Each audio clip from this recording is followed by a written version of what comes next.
today, but our focus is on it heating up on the field of play under the Eiffel Tower. Colombia against the host France, and later on an absolute classico between probably the two favourites for the gold, but facing off in the semi-final, Brazil and Argentina. But first up, the crowd as they brave the conditions to support this fabulous competition coming towards its conclusion.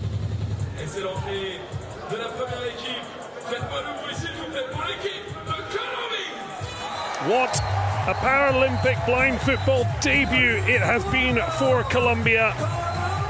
But now, can they take their dream a step closer to the podium? Victory in this semi-final will guarantee a medal. Just not the colour, and what an achievement that would be.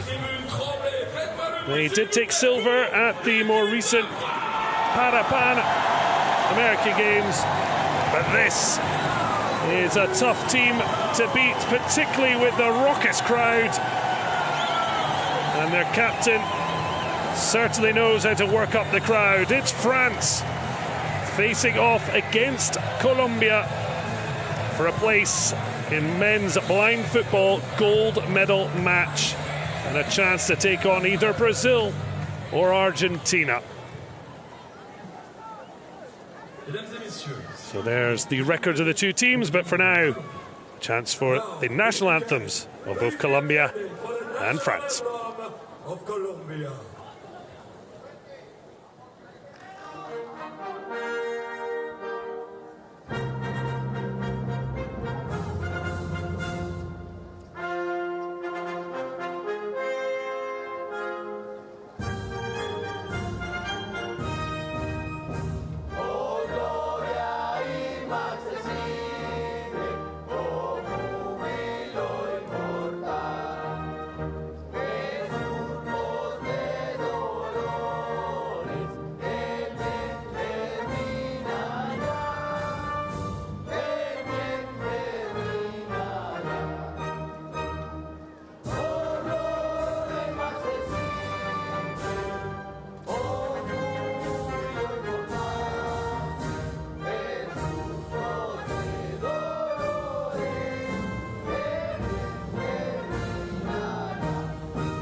Mesdames et messieurs, si vous le pouvez, veuillez rester debout pour l'hymne de la France.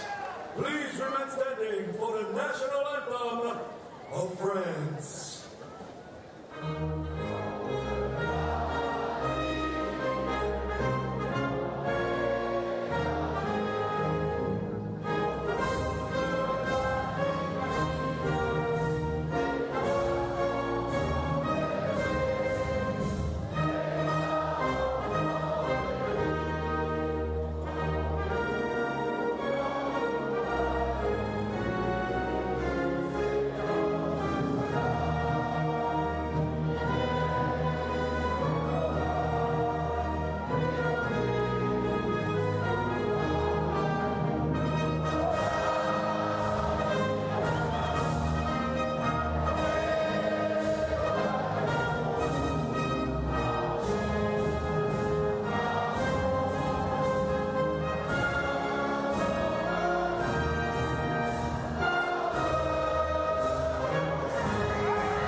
Marvellous renditions, but of course the host nation having the partisan crowd behind them as they start to brave the weather, because there is plenty to get excited about on the field of play. Colombia going with the same starting five as they have throughout these Paralympic Games, their first at major Paralympics, and it's Juan Perez Quintero, the number 10, who has provided the goals, but it's been their rock-solid defence that has helped them on their way. Just the 2 goals in the group stage, but they did not concede once. Juan Ardila, his goal yet to be beaten into. Now the substitutes will be looking to make their mark. It is rolling subs, so the coach will have a chance to mix things up.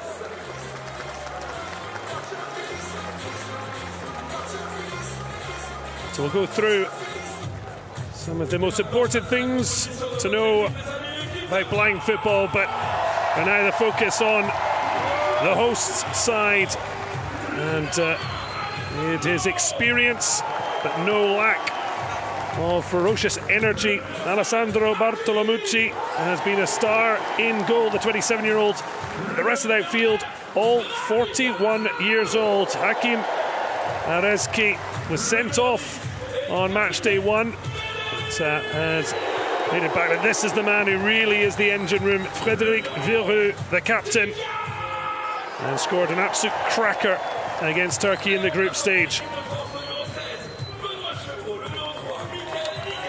Well, Martin Baron started against Brazil and Turkey, did score against Turkey, but he is back onto the bench.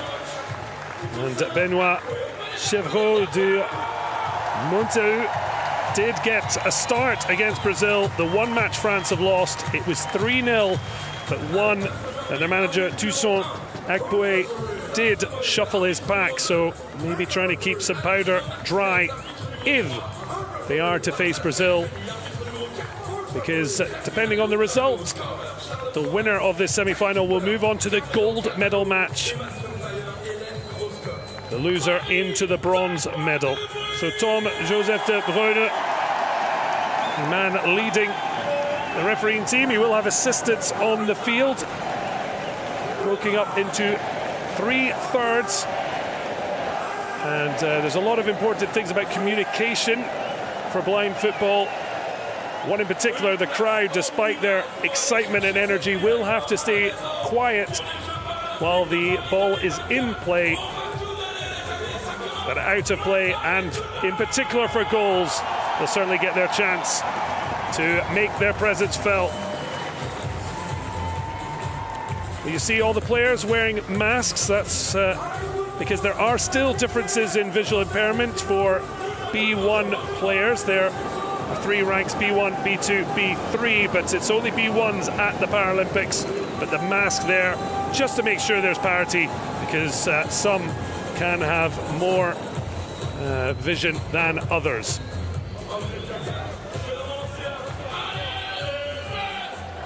France looking to return to a gold medal match for the first time since their silver medal performance in London 2012. This time back across the channel, their home Paralympics. But this man, Fernando Carrillo Ramirez, in the most colourful of jerseys, has produced a side who have really been on the rise. But can they top it off by confirming a medal? There will be a chance for the loser in the bronze medal match, but of course there's also the risk of that devastatingly painful 4th place. But France looking to use the energy of Les Bleus and the fans. Toussaint Akpoué in charge since 2018. There won't have been bigger matches for him to take charge of course. Trying to follow Thierry Henry's Olympic Bleuet, who took a silver medal at the Olympics in Paris. Colombia, though, have yet to see their goal punctured.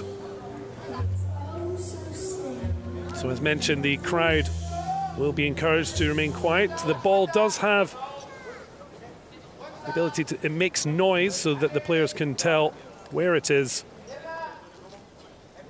Colombia about to get us underway.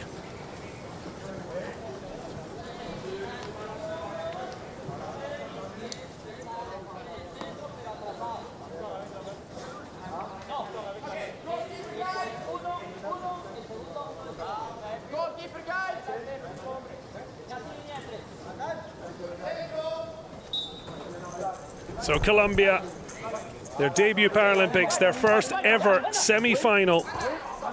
They take on the hosts France for a place in the gold medal match.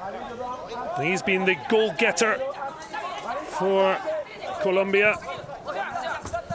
Juan Perez Quintero with 2 goals. And in particular, that historic first ever win against Japan in their opening match. And then the goal that confirmed their place here. But straight away, a corner for France. So 2 players will be in the corner. And it will be Khalifa Yume, who got the winner against China, who will touch it to Ahmed Tidiane Diakite. And then he will dribble it out. 5 meters away was the 3 of Colombia, but now able to attack, and it's well won. Driving run from Juan Hernandez Garcia. Found himself, though, under the pressure of Hakim Arezki, who was sent off so late in that opening match against Turkey, or China, I should say. But now it's the main man, Frédéric Vereux. You will see him absolutely charging around, a legend of French Cécifoot, as it's known in the Francophone world. Just slipping there. It's quite impressive. The turf has held up pretty well despite earlier downpours.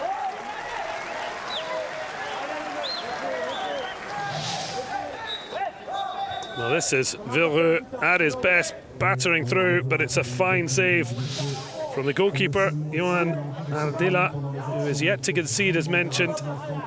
And it's just got a little bit of a problem there, because there's a chance to say the goalkeepers evidently are sighted players. The only ones on the 2 teams. And of course, that allows them as well to be the defensive voice for the side when they're in the defensive third. The coaches, they get a chance to bark orders when they're in the middle third. And when a team is attacking, it will be a guide behind the goal. Each guide will be able to shout information. And we'll see later, they also have a little object to tap the metal woodwork. And that will allow players to know where they're trying to aim for, in particular for set pieces. Well, bundling his way through. Was there a shove there from Vereux? The referee says no, and the French captain on the move. Well nicked away by the man known as the blind football's Radamel Falcao. One of Colombia's great strikers, and such a appreciation of what Juan González Hernández has done for Colombia. Very much on the rise in recent years. Silver medal at the Paralympic Games in Santiago. 7 World Championship appearances as well, 4th on 3 occasions, including the latest one in Birmingham 2023. 7-1 defeat to Brazil, which doesn't really represent where Colombia are now in terms of standing in blind football. But it was a big shock. Brazil weren't at their best, and Argentina lifted the World Championship honours, beating China on penalties.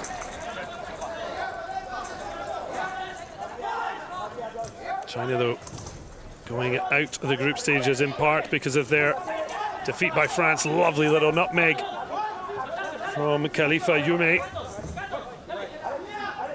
Couldn't get back in possession as Colombia try and build.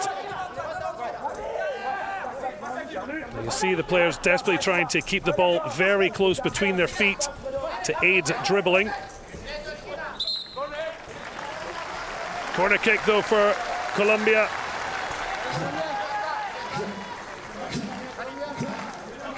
mentioned they haven't conceded, but they've also only scored twice. But it has been a low-scoring blind football, but it's really been an indication of the growing strength and depth of the men's game.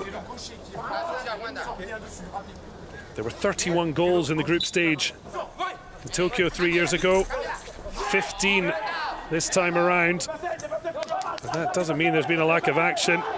And certainly Vilru is always a bundle of energy. And it's certainly not for the faint-hearted. Plenty of bumps and bruises, but you can see the referees not getting involved unless it's necessary. The two tens battle. Quickly back to his feet. There's Perez Quintero. Trying to bundle his way through. It's really good defending from Hernandez and Martinez. You just see how ferociously these two sides are bringing to this pivotal match. Colombia looking for a first ever Paralympic medal in their first participation. France, after what was such a disappointment in Tokyo, losing all 3 games, but still 4 of the 2012 vintage that took silver in London, and 2 of them on the field of play, Arezki and Frédéric Vilru. Vilru said in his interview after their last victory against Turkey, when asked if this was the best he'd experienced, he certainly said it's been amazing connecting with the crowd and in this iconic temporary stadium under the Eiffel Tower, but silver and something of metal means more. Certainly if France were to medal again, I think he'd have a different answer.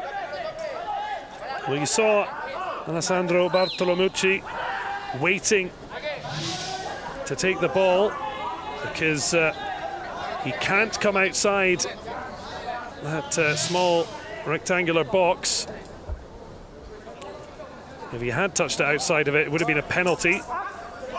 Pressure there from Juan Perez Quintero, just leaving the goalkeeper a little bit hurt, but back to his feet. But he gives it straight to the feet of Alex Martinez Guevara. Now the danger man, and no wonder France blocking him out. Strong defending, particularly led by Akin Arezki. Good strength from Diakite, but Vilru forced backwards.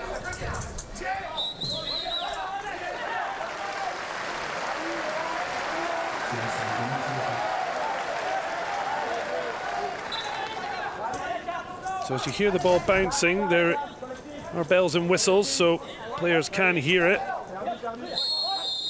But as players approach the ball, losing possession, they have to say voy, which is from the Spanish boy to go. And that shows the heritage and history of blind football in Spain, but also in Brazil. 1920s, originated in schools for the blind. It wasn't until 1980s that the International Blind Sports Federation came into being. In 1998, the first World Championships held. Of course, the same year that France held the World Cup. And Vilru and a number of the squad have mentioned, so it would be for any Frenchman or woman an inspirational tournament. But they're just trying to keep Colombia at bay. Just runs away from González Hernandez. Diakite doing his defensive work. Versailles with his hand out, just trying to get an idea of his bearings. And with the ball out to play, the crowd able to make noise. And the cry of Allez le Bleu, come on France, rings out. There may not be a roof here, Eiffel Tower Stadium, but if there was one, it would come off. And you hear the noise of the crowd if France were to score. So 9 minutes left, as opposed to a lot of other blind football tournaments. It's just the 15 minutes per half, with a 10-minute interval. And also, the teams are allowed 4 fouls per half, and after that, there can be an 8-meter penalty given for every subsequent infringement. So you can see the French guide in his bib. He will be trying to aid the attack with information and the like. And also a guide, but an assistant, Yannick Lecoulve, for coach Toussaint Akpoué. So another corner. Slips across the box. A little bit nervous from Ardila. That long conversation with the referee. But he's in a good position to catch the strike from Versailles, but very much a sign of intent from the French captain.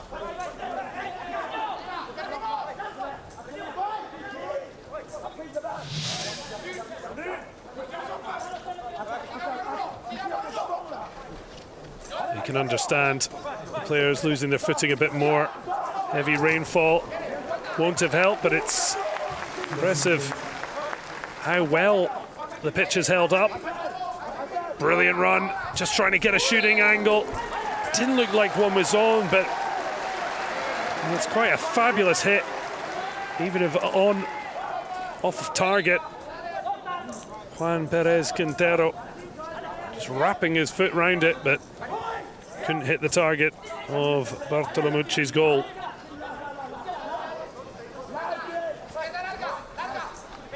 Well, he did well, I thought initially, because Perez looked to have played the ball, but the referee making the action that he chopped down Juan Perez Quintero in his prime. A red card in the dying embers of the match against China could have really ended France's hopes, depending on how results went, because China had a penalty but missed it with just 27 seconds remaining. That's why France ended the match with 4. But if there had been more time left, 2 minutes with man down, then they would have been able to bring on a rolling sub. So that's 3 fouls for France. They've only got 1 more that they can have.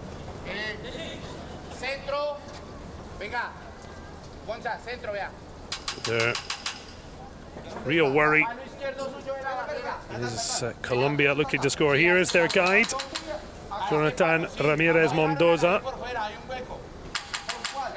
You can see him tapping to provide picture. If Juan Gonzalez Hernandez decides to let fly, known as the blind football's Radamel Falcao, famous Colombian footballer, but yet to score at this tournament, and he's not going to open his account just yet, at least.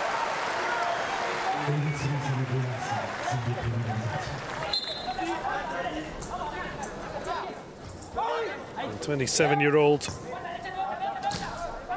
part of the Colombian side that were 6th in Madrid at the Para World Championships for blind football, and 4th last year in Birmingham, England. Getting closer and now want to add a Paralympic medal to the one they took in Santiago at the Paralympic Games. But it's a tough ask. Well, he slid in early, nowhere near the ball, and Villereux looking towards the referee. The official was in agreement. He'd clearly been impeded. So Diakite placing. And it's Khalifa Yume who will just roll it for him. So three-man wall. Spare man is Juan Hernandez Garcia.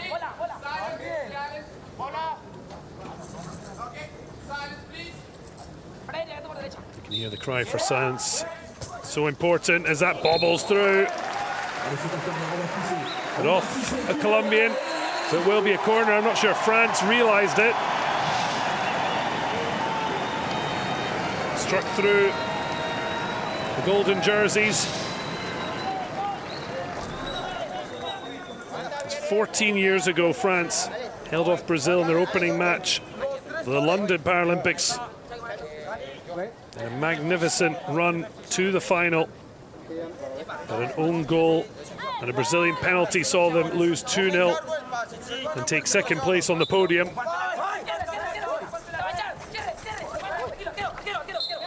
Of course, they lost to Brazil in the group stage, but Toussaint Akpoué did shuffle his pack. So Les Bleus would hope for better from the final. And of course, Argentina, the reigning world champions, two South American giants clashing in the second semi-final.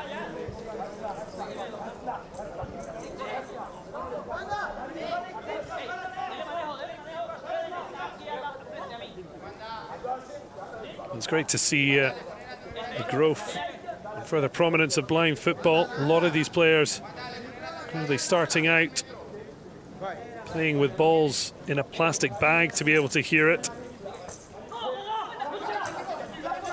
And hopefully in the future, women's blind football will also take its place.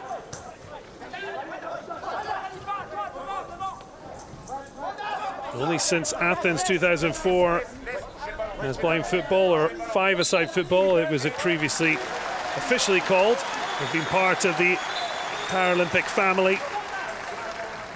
And it has been Brazil who have been the dominant force, to put it lightly. 5 finals, 5 golds. Brazil have not lost a single match at a Paralympics, so shows what the challenge is, but it certainly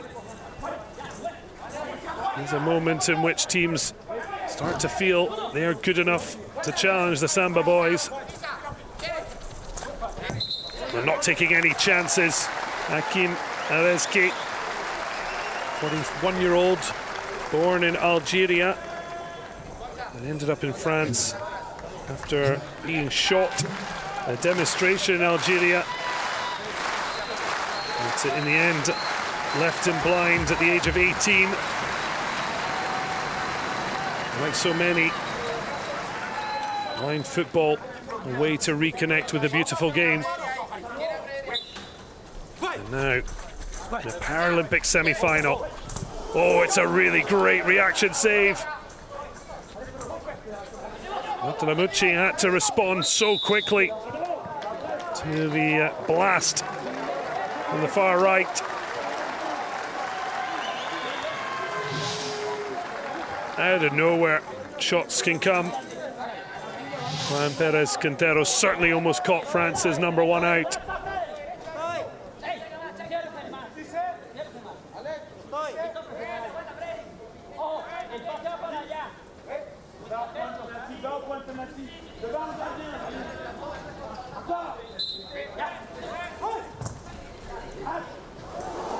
Well, that almost turned into a Colombian nightmare. Ardila able to get down.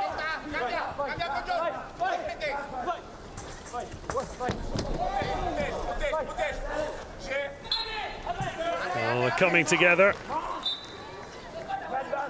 Yume and Perez Quintero. Now here is Villereux.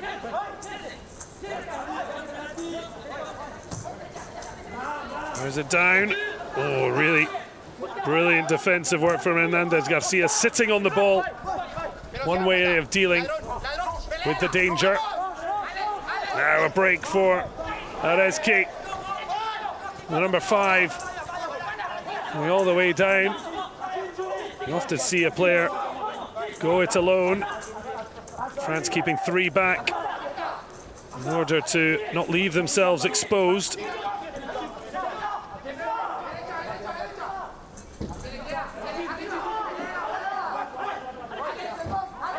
Against the strength in defence from Arezki, and now bundling through and bundled over Diakite.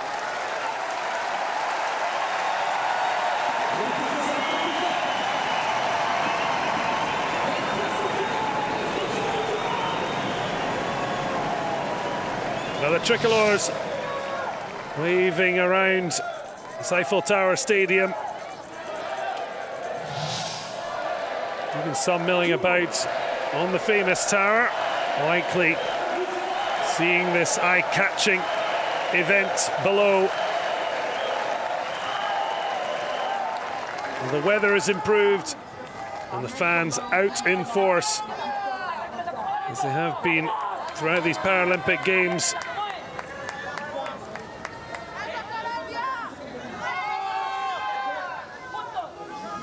So can France find the breakthrough against the Colombian side yet to concede? Yannick Le Collet wants to have done his work behind the goal, but it's strong defensive block. And then Bartolomucci maintaining communication as it falls kindly for Villereux. Slows it down but runs into trouble.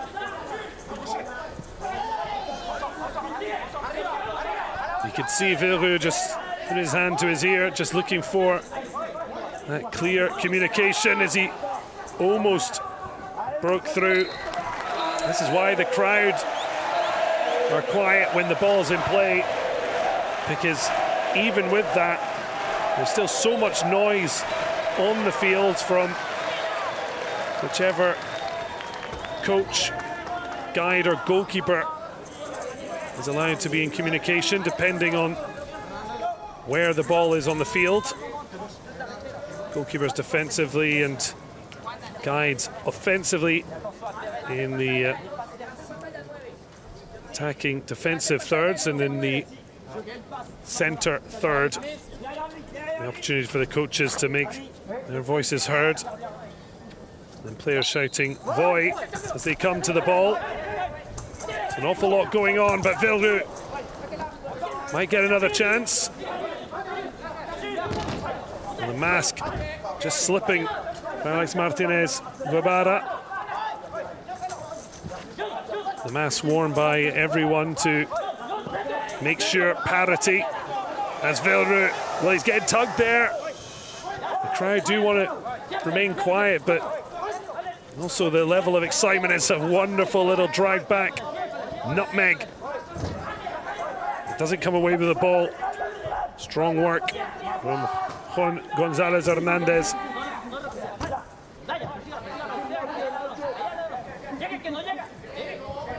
You can certainly hear the crowd.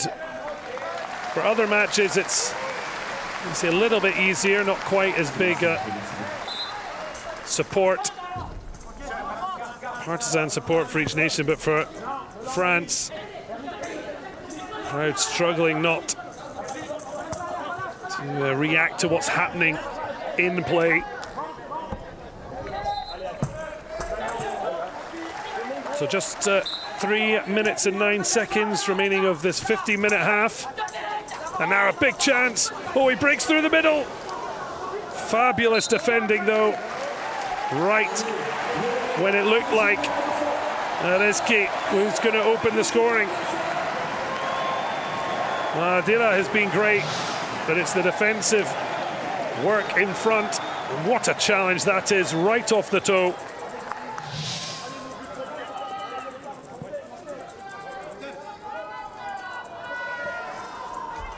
So France, their corner kick count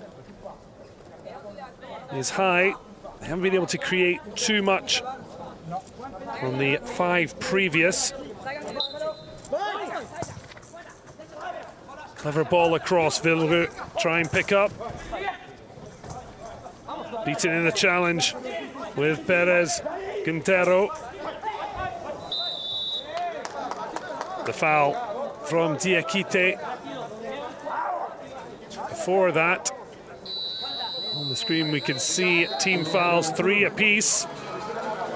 And there are only 4 allowed per half. Every subsequent foul after 4 will result in an 8-meter penalty. Each team can call a timeout in the first and second half. So a moment to get some instructions, some liquids on. So that foul from Diakite means every subsequent foul from France in the next 2 minutes 47, Colombia are going to earn their best chance of opening the scoring, because so far we've had a few shots, but overall it is defences who have dominated.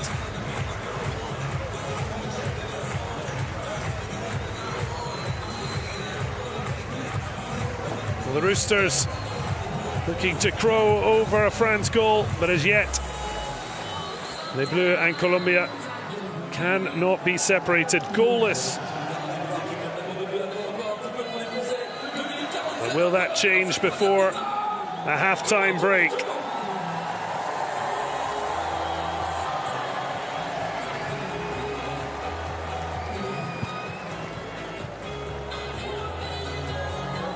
So France with 3 shots, 2 on target. Colombia with the same amount, but just the one bringing out a fabulous save out of Bartolomucci. So, as the Mexican wave roars its way around the Eiffel Tower Stadium, Colombia are preparing to take the free kick 1 to the challenge from Diakite. And now, quiet being called for. So important for them to be able to hear. Communication can open the door to a strike at goal. Gonzalez Hernandez gets his shot away, but again, smartly down to his left, Bartolomucci. Well, a mask lost, hand up from Hernandez Garcia, but it's his Colombian side in possession. Well shepherded out by Arezki. There was a touch and a corner kick.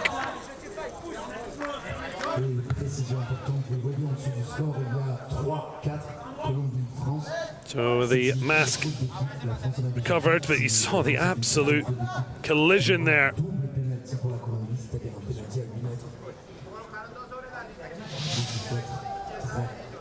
Mask safely back on for Hernandez Garcia. Colombia in the corner, but they find a way out. Strong there from Villeroux.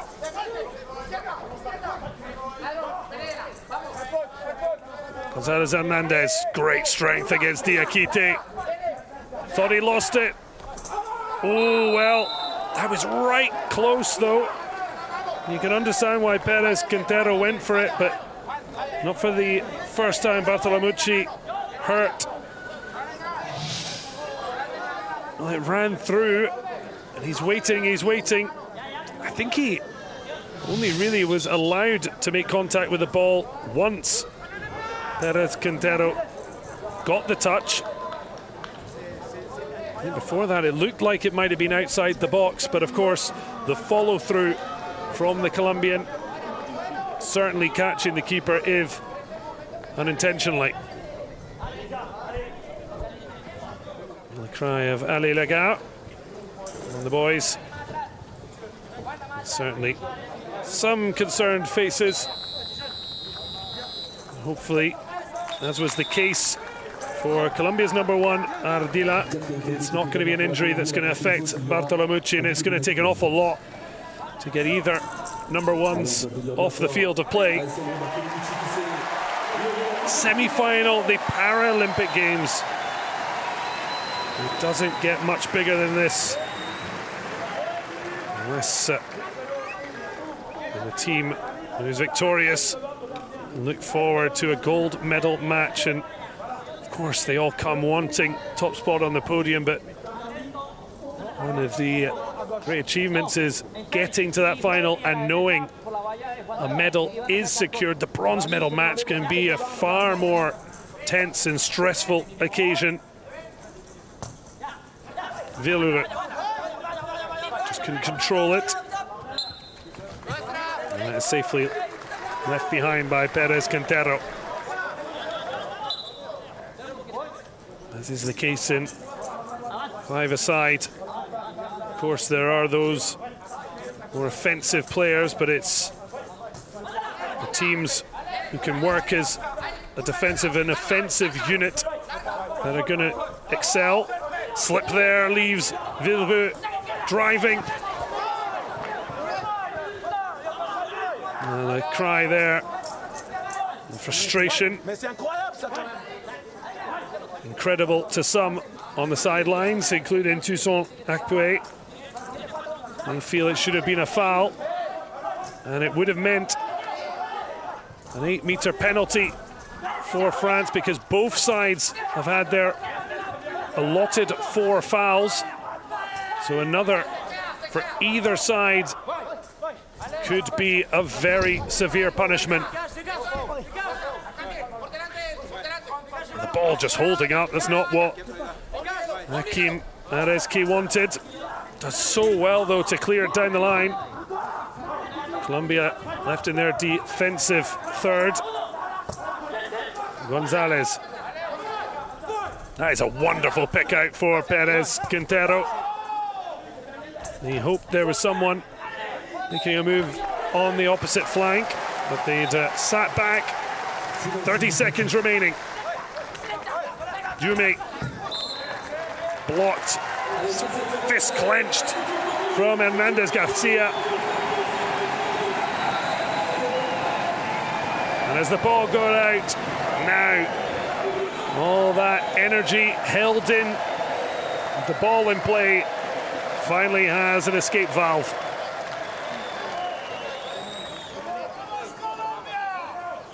But there are, as you hear, Colombian fans as well.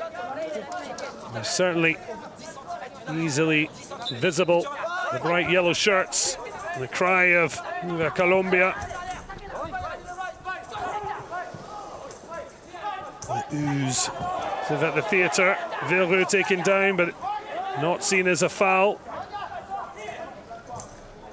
Hernandez robbed of possession. Villeneuve takes it so elegantly. Can he get his shot away? Just a little wide. Good communication from the guide as the clock runs out. Villeneuve was certainly running all over this Eiffel Tower Stadium. But at the halftime break, nothing separates France or Colombia under the Eiffel Tower in the first semi-final, with a place in the gold medal match at stake. It's Colombia 0, hosts France 0.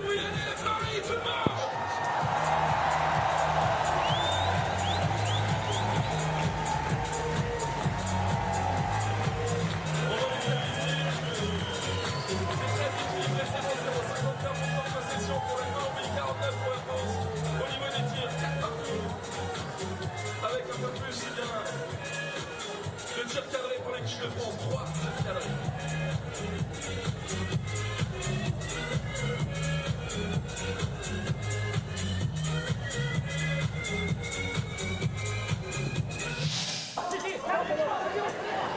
A real battle in the Eiffel Tower. Vilru trying to get a second goal of these Paralympic Games on home field, but well blocked by Ardila.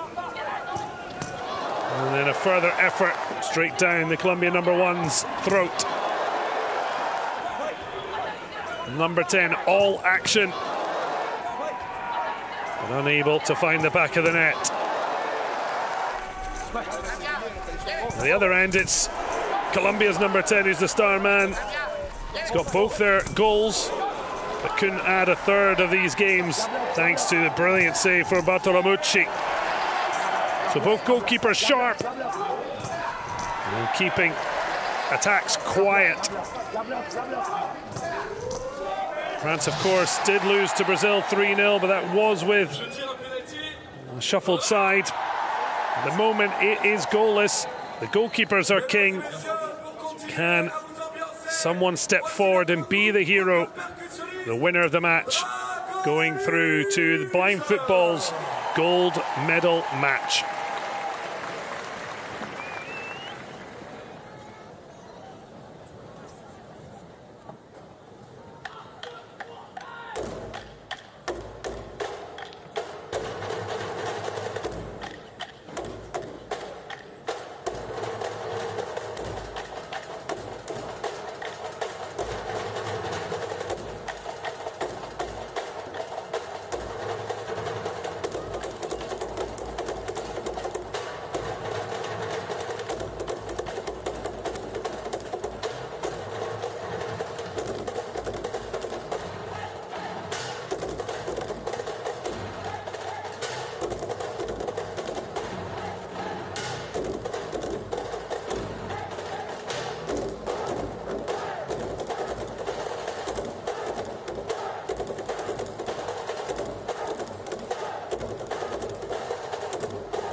ce que vous voulez aux Champs-Élysées.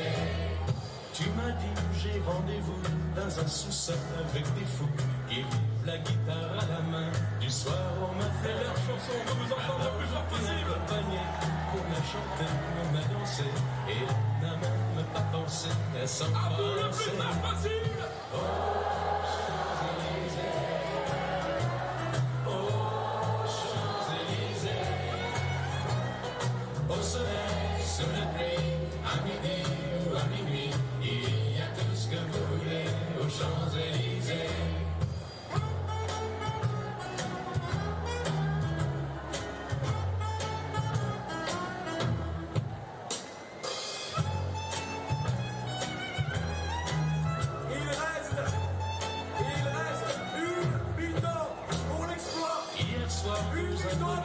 Ce matin, j'ai votre énergie, votre cœur, tout est tourné et leur talent. Une mi-temps pour aller en finale des Jeux Paralympiques à la maison. Ici, à Paris, on va tout donner. Allez, Paris!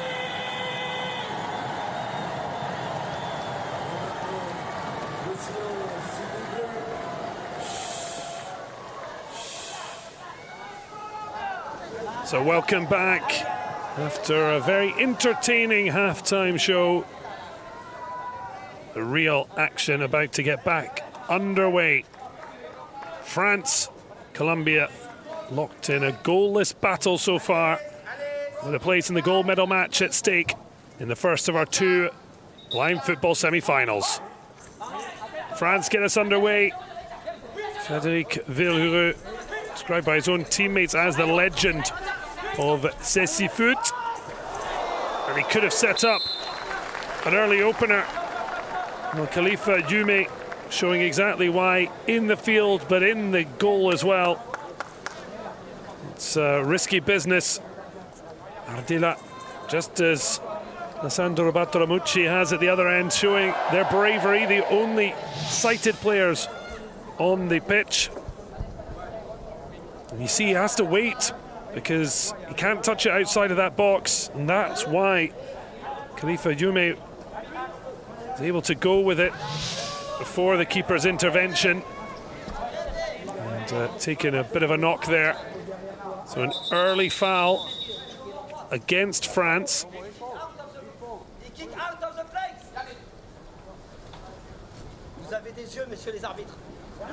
Well, this is going to be a caution. Not happy, France's guide.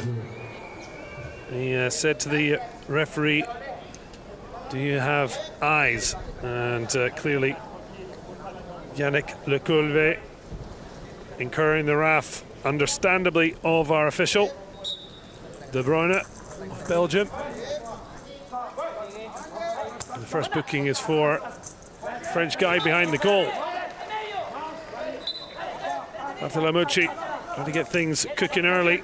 The Colombians do love to get on the ground to block the ball. It's certainly been effective, particularly from Alex Martinez Guevara and Juan Hernandez Garcia, number 5 and 7, who are the defensive linchpins to try and allow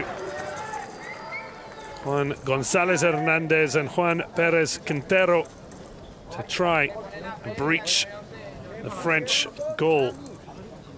Bartolomucci just organising things to try and avoid such a situation. So early seconds or second half, 15-minute halves. And you can hear a little bit of jingling from the ball. That's how they can tell where it is. And why the silence from the crowd when the ball is in play is so vital. Also, the players, when they approach the ball, have to say voy, as in the Spanish I go, boy.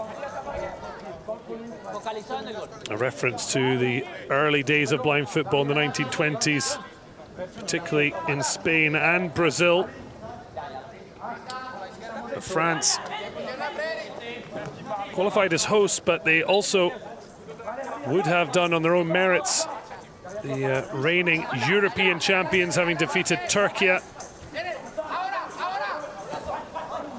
Penalty kicks needed, although they did defeat them in the group stage this time round. Does it look like it might roll to Villeroux, but Diakite is the one who kept battling through. It's a little nudge from Hernandez Garcia.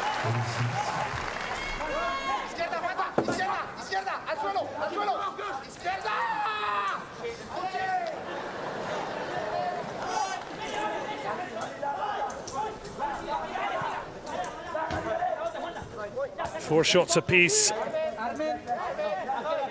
As yet, no goals.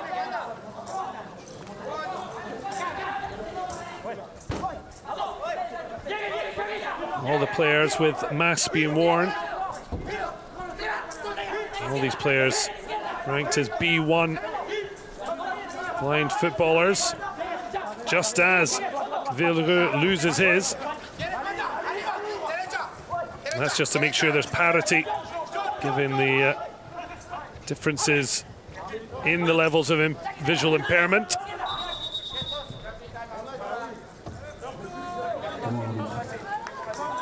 Well, the French team certainly have been unhappy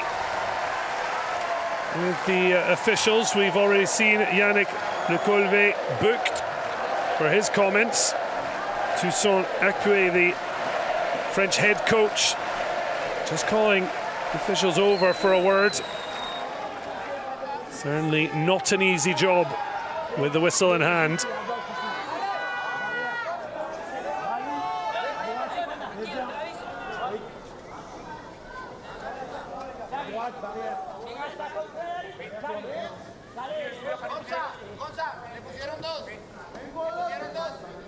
Villeroux did say a real battle against Colombia. That is proved to be true. Ahmed Diakite spoke about the previous meetings between the sides. A draw and one defeat for Les Bleus. They certainly feel they have a score to settle on their home patch. But as we've seen, easier said than done. Villeroux skips away, 41 years young, before outfield players for France. And certainly Toussaint Acquet has trusted them, and probably one of the main reasons there was a reshuffle against Brazil, because they played every second of the opening match in their victory over China.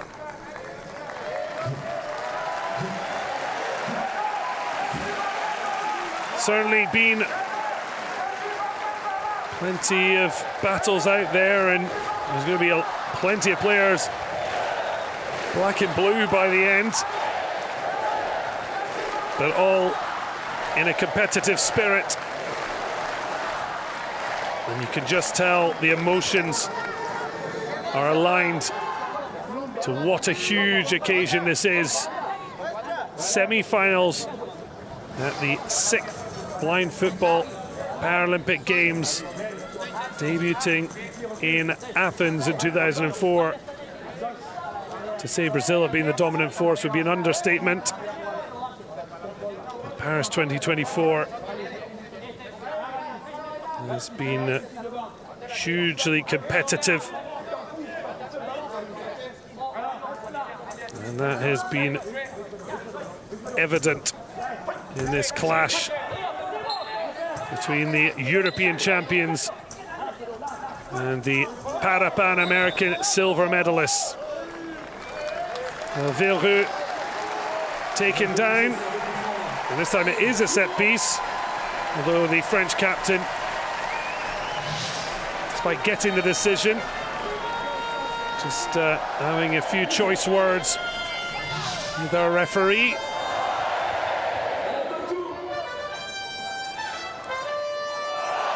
So a set piece for France.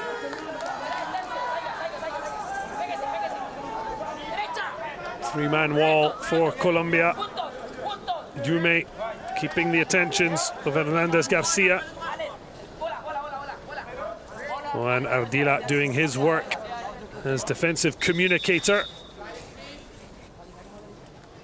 Yannick Lecouvé, the guy behind the goal, want to keep his wits about him, having been booked, but it's a decent effort at goal, but smothered by Ardila.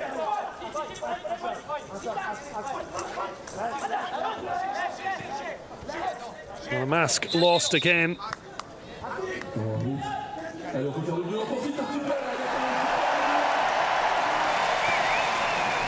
Diakite getting a huge ovation.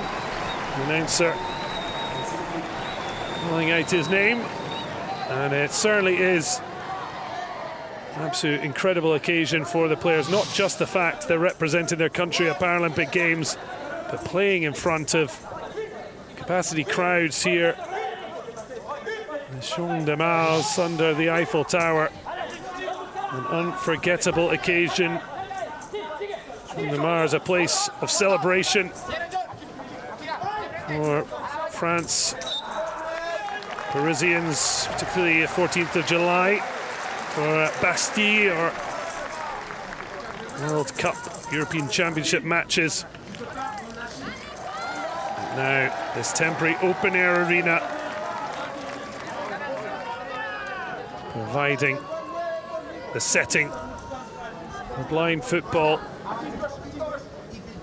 The penultimate day before the bronze and gold medal matches, but which one will these sides be in?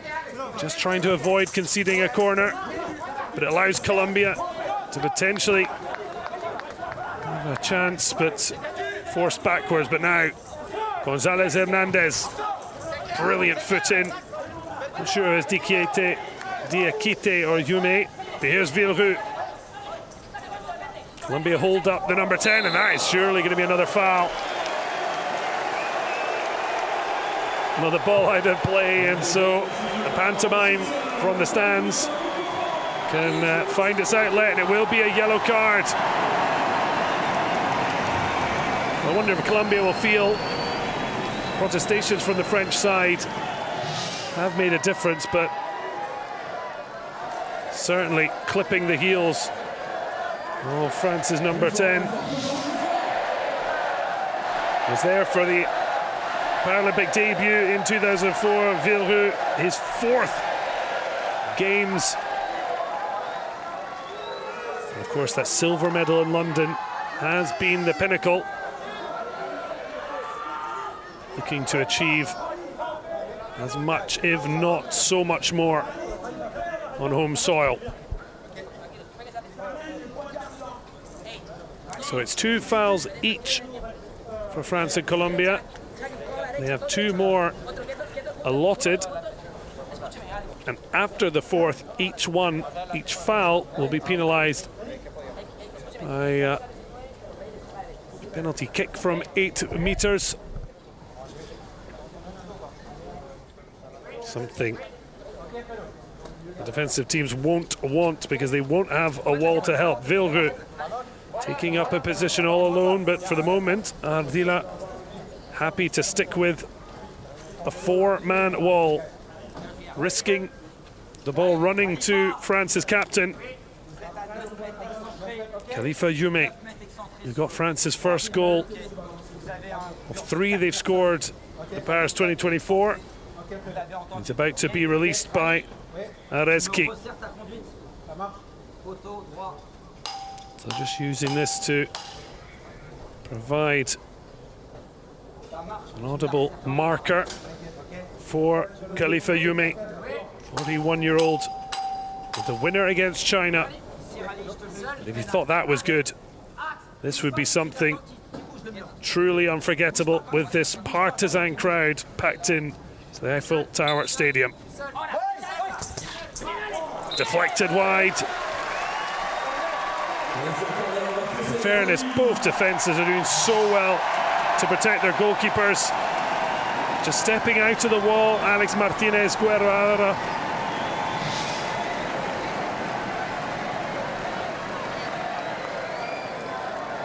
The tricolores being waved all around, but yet to celebrate a goal. And still quite a long way from the end of the second half. Penalties could be used to separate the teams. You can just about make up the little circle in the center of the D. That would be the penalty spot. Just behind that, see the 8-meter mark. That one will be used if teams have 4 or more fouls. Keeping the pressure on. 7 corner kicks in the first half for France. Couldn't make any count. Colombia so well drilled in their defensive shape.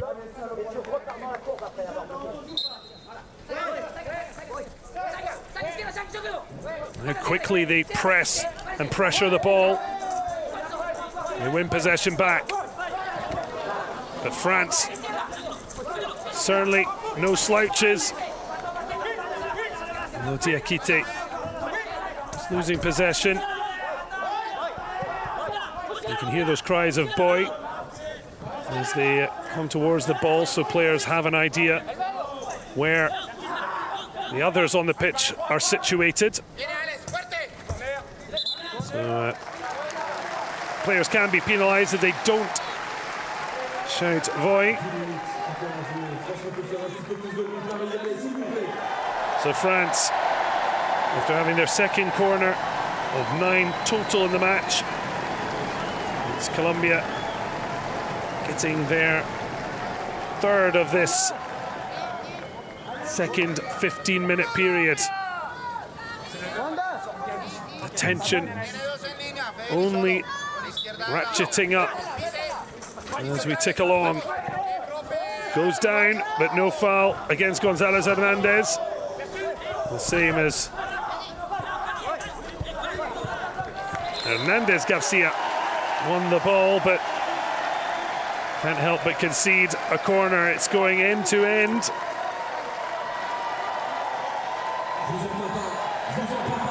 Who can find that chink of light and that way through? Toussaint Acquet representing the real stress and strain, but it's no different for his counterpart, Fernando Carrillo Ramirez. Former boss, the Colombian of Santander. Now trying to lead his country, already has, to where they've never been before. The first Paralympic Games, and on their debut, they've reached the semi-final.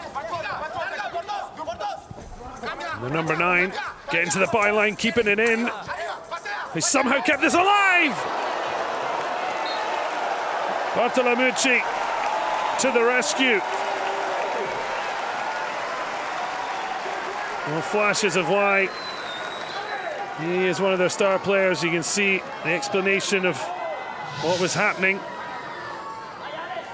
Well, this is just absolute magic. Caught it between his feet to put himself in on goal. Only Bartolomucci denying Colombia the opener.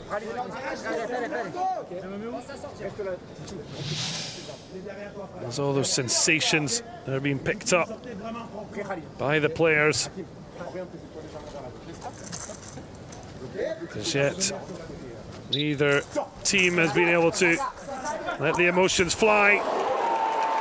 There's a strike through crowd from Perez Cantero. Again, well saved by the goalkeeper, Vilru. Snatching at an opportunity.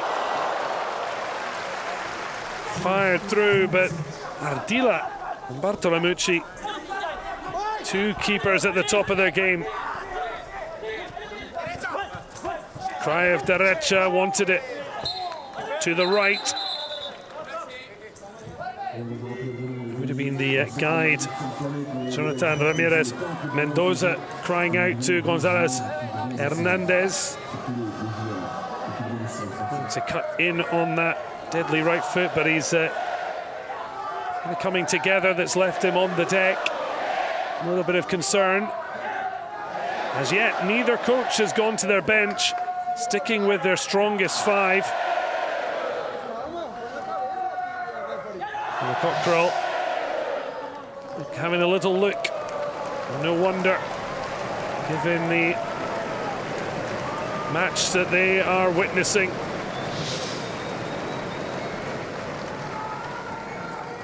Do you feel it's the number 10s who could be the match winners, although Juan González Hernández getting stronger as the match has worn on.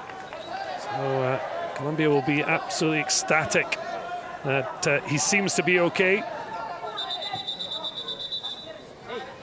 No movement as yet from either bench as Team Colombia looking on.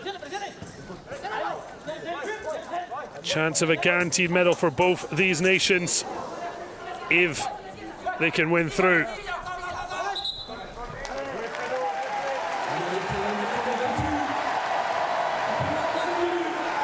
France just edging it in terms of shots and those on target, but not by much.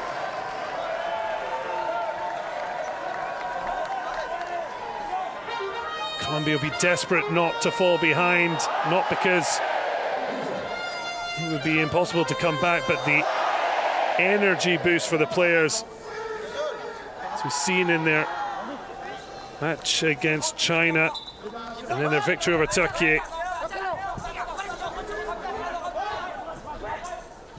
It is very hard, and these players get that backing, but it is just so tense, so tight. 2 fouls each,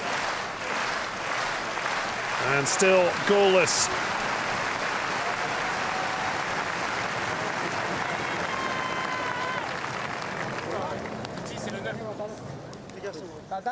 Le pusieron 2, manda.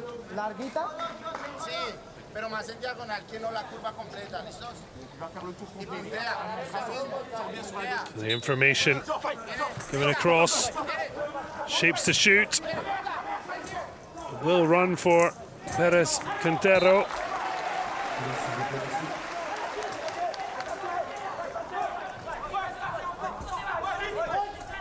Well, Philroot does so well. Another mask lost. Has been returned.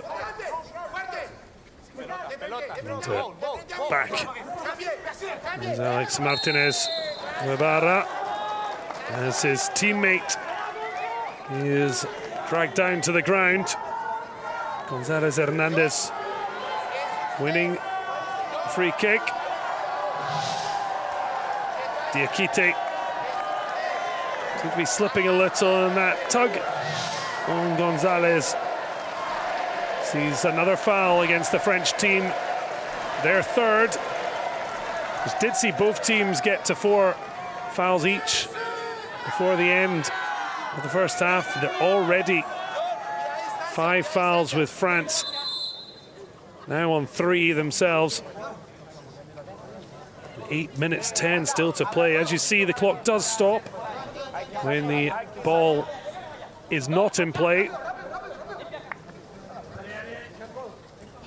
So they will play a full 30 minutes of ball in play action. So Alex Martinez Ibarra standing over this, but it looks like, not sure exactly what's happening. Juan González Hernández is being walked down the side of the pitch, and it looks like a very quick warm-up for Lino Coca Castro, and this would be a massive blow, and it is the first substitution. It is rolling sub, so number 9 could yet come back, but it really depends on his situation. But what a moment to step into this very big battle. All goalless here.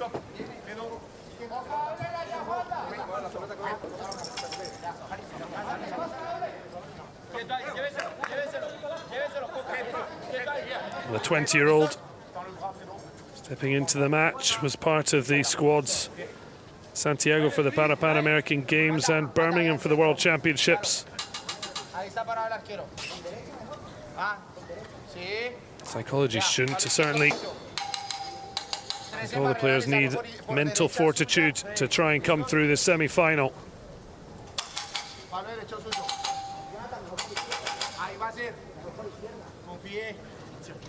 So the taps from the guide, looking to light the way to goal. What a first touch this could be for Coca Castro, but he's robbed by Villereux. Runs through the legs, but Hernandez Garcia, good body position. Yet it will be a French corner.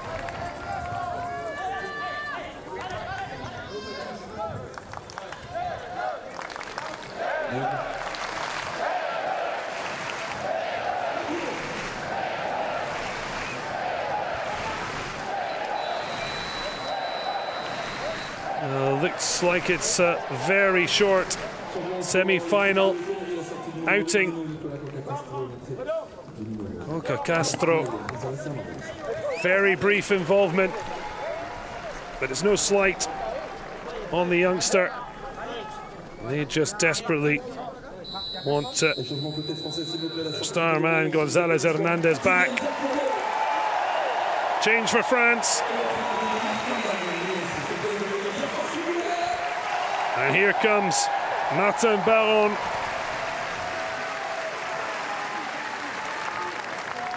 Baron coming on for Ahmed Diakite. And Baron did start against Brazil and Turkey, scoring in the latter match. A real thumper. So he's certainly had enough game time to come into this one and be decisive. And he's right into the action. Villereux right on the edge of the D, but it's Baron who's trying to go through the crowd of Colombians, trying to find a way through. And as Toussaint Acque turns to his bench for the first time.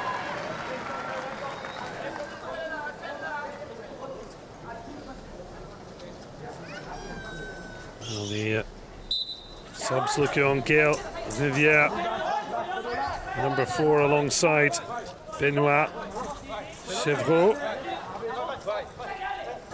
Villereux cuts inside. Was he pulled back? Still might have a chance. What a block right in front of his goalkeeper, Hernandez Garcia. The ball stayed in. Well, there was almost a chance there. One hand on it from Ardila. France weren't willing to give up on that. Colombia was causing a big problem. Well, Villereux will argue he played the ball, but the officials saying the contact came first, as even the Colombians are booing, but I'm not sure they're in disagreement with the decision.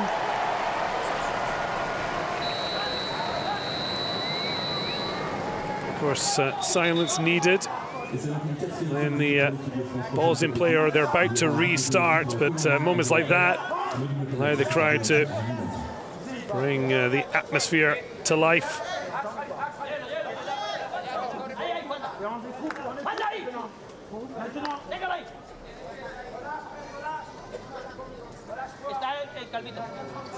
The Colombian coach, Carrillo Ramirez, wanting some information there.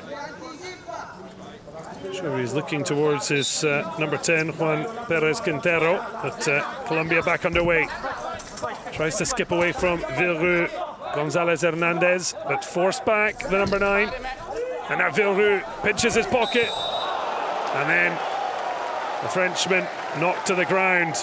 And he wants the crowd. He is the conductor-in-chief, Les Bleus' captain. All action on the pitch. And not shy to call for the support of his countrymen and women.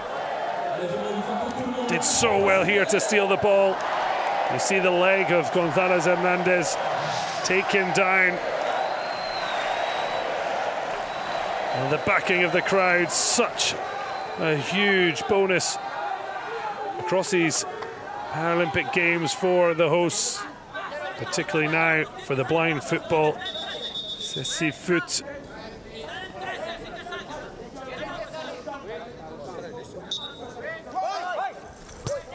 Baron finds Villereux. It's a slice away, but good enough for Hernandez Garcia.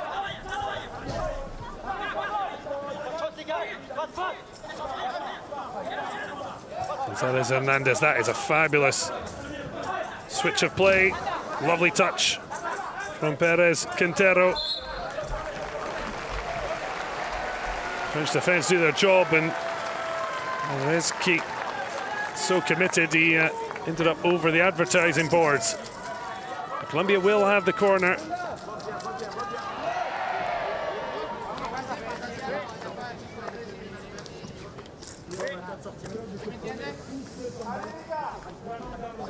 Since the weather has improved, thankfully, before kickoff, the stands are absolutely packed.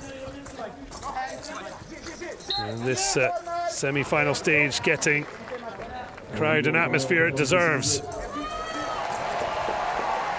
So another Colombian corner. 6 minutes 39 remaining in the second half. Penalties might yet be needed to separate these teams.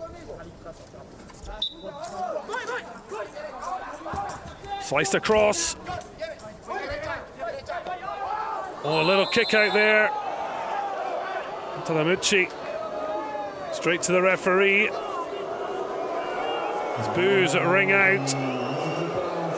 Gonzalez Hernandez clearly swinging for the ball, but he's really caught the French captain.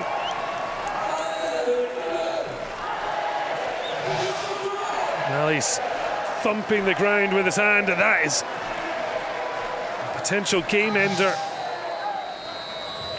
Really do hope he's going to be okay.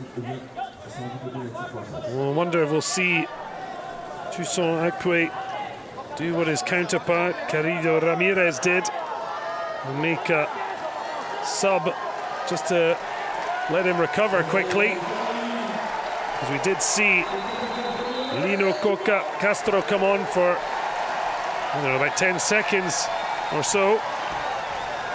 So the referee making clear 4 fouls each for Colombia and France. That means every subsequent foul is going to be a set piece opportunity, and there will not be a defensive wall to block the attacking team. It could be crucial in how this match concludes, given that in open play the defenses have been so solid. Villereux going to take more than the boots of Gonzalez Hernandez to keep him out of the game. And now Colombia stopped by Rezki. Just wants to slow it down, and that's a wonderful ball to try and find Baron. Wins the ball back, the France number 6. 37-year-old still battling away. Oh, Villereux, just a lovely change of direction. And it's a wonder save to deny him a second goal of these Paralympic Games. The speed of reaction with the ferocity Villereux got. And at the other end, Bartolomucci is not to be outdone. Well, if there was a man of a match contest, it would be impossible to separate the stoppers at each end of the pitch. The attackers must be thinking, what have they got to do to break the deadlock? It might be answered now. Just running away from Perez Quintero. And he can't stop Baron. Charging forward. The crowd struggling to keep their voices silent. And that's just the excitement that Baron just held up. Ball out.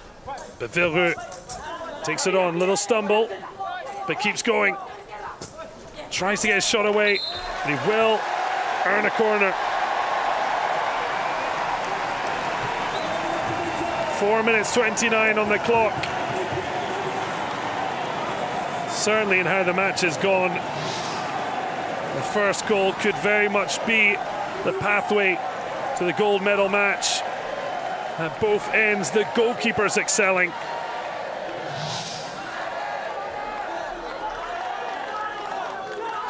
Bartolomucci and Ardila, neither has conceded a goal. France have, but that was the 3-0 defeat by Brazil, with Benoit Chevreau taking over the gloves.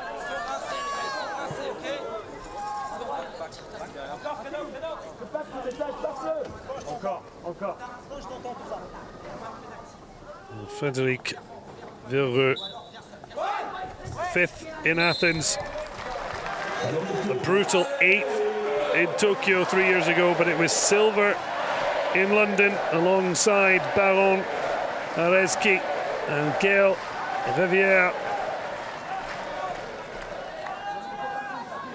It may be the last dance for France's long-standing heroes in blue.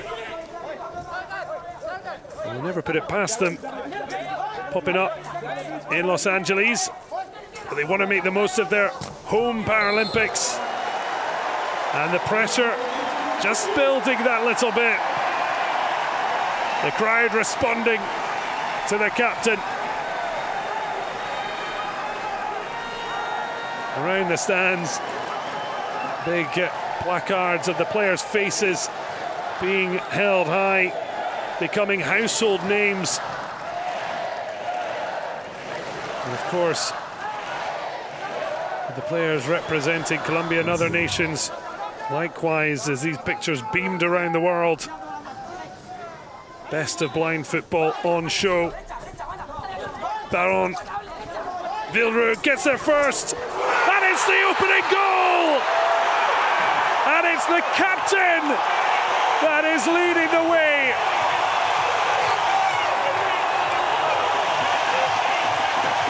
Pandemonium at the Eiffel Tower Stadium.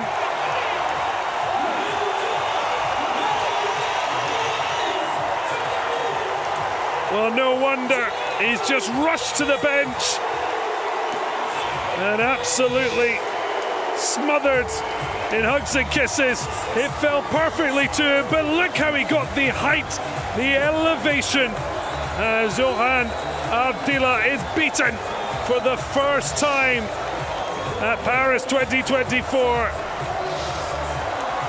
It was going to take something special, and who else but the legend of Sisyphus. A second goal, but vital, the most important, from Frédéric Villeroy.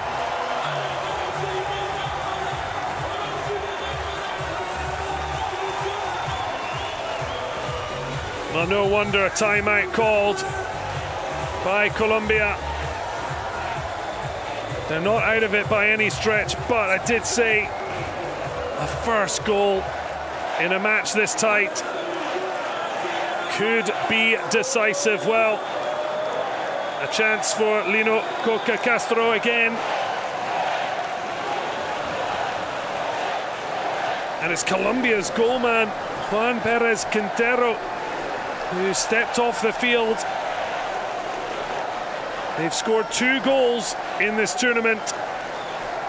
They've both come from their number 10. But it's Les Bleus 10 who has the Eiffel Tower arena rocking.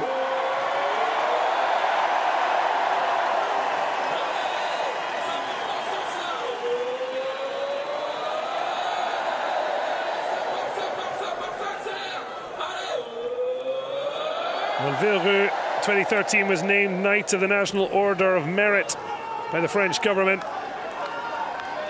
I'm not sure they'll quite build a statue to him to go alongside the Eiffel Tower, but maybe those who petition for it. His goal has given France a vital lead, but it's not a definitive one, not yet anyway.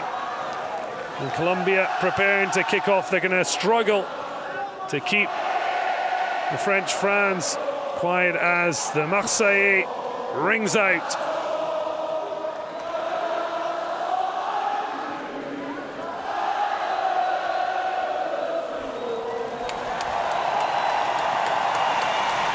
Well, with the game clock stopped, I think they were able to allow the rendition as Colombia really looked to dig deep. But one thing that could be vital in the final 4 minutes and 4 seconds, 4 being the magic number apparently, both teams have committed 4 fouls.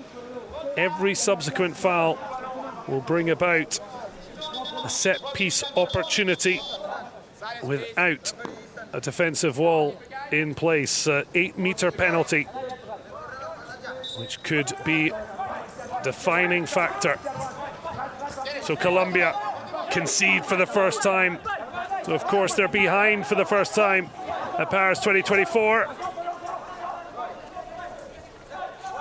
And a slip there. Verru though just held up. He could have maybe got a toe out had he not lost his footing. So Colombia looking to hit back, but without their number 10, and in particular his winner against Morocco was an absolute stunner. 2 goals they've scored, he's got both. They need a hero from somewhere, but Juan González Hernández can very much be that man as he dribbles through, stumbles. The referee waves away the protests. Daron just trying to listen for the ball. Has a bit of space, a bit tough to spin and shoot, so he just holds on to it.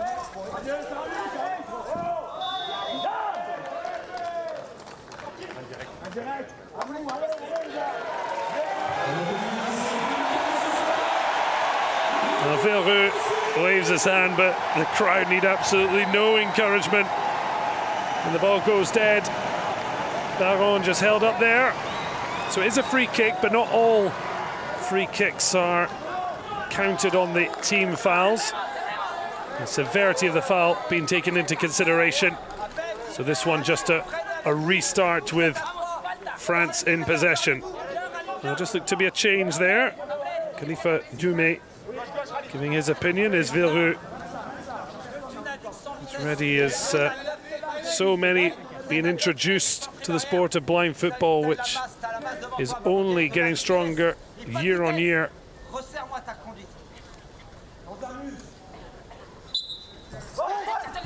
Daron, who should have a chance here to strike, just stepped on the ball slightly, and the chance was gone. Colombia, no shock that they are quick to try and get the ball in play, and it opens up.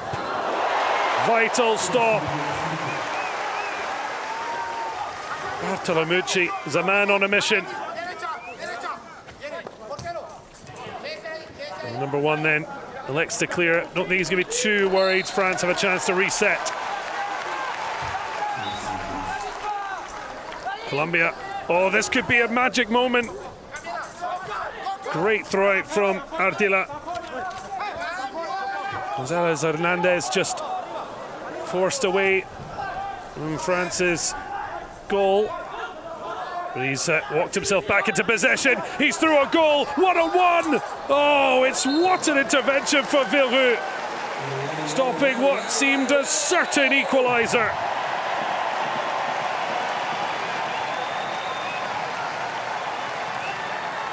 Well, he was decisive at one end with the opening goal, but look at this defensive work.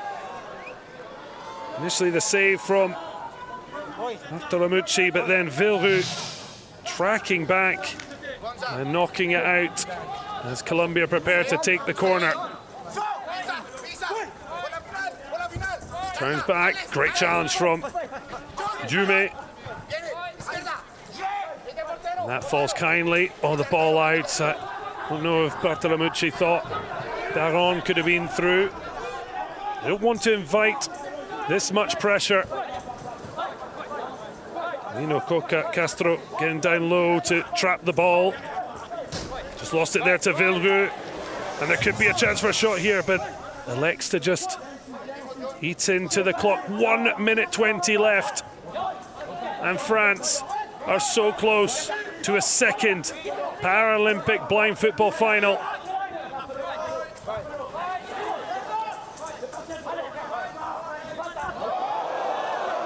Goes down, but no free kick. It's really good work from Martinez. Now the ball at the wrong end for Colombia. The crowd getting nervous as France are so close. They have to remain quiet. And you could hear the referee saying no foul. There are just 30 seconds left for Colombia to find an equaliser. France in possession. Can they run down the clock? Baron, he wants more. Loses out though. Villeroux though steps in, but then takes out his own player. 10 seconds. Colombia needs something to happen, but here's Villeroux. Surely that's it. Listen to the roar.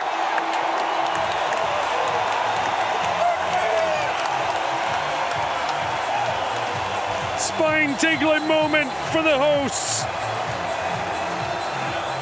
Villeroux, the hero, as Les Bleus go to a second Paralympic gold medal match in blind football, but this time it will be under the Eiffel Tower. After silver in London, it could be gold in Paris. France are now guaranteed a medal after making it to the gold medal match thanks to the thunderous goal of Villeroux. Colombia will have a chance at redemption in the bronze medal match.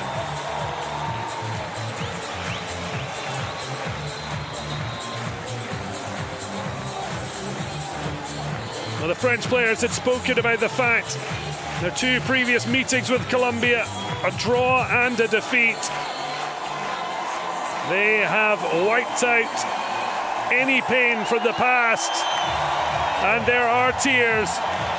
There is elation, and they are getting quite the ovation.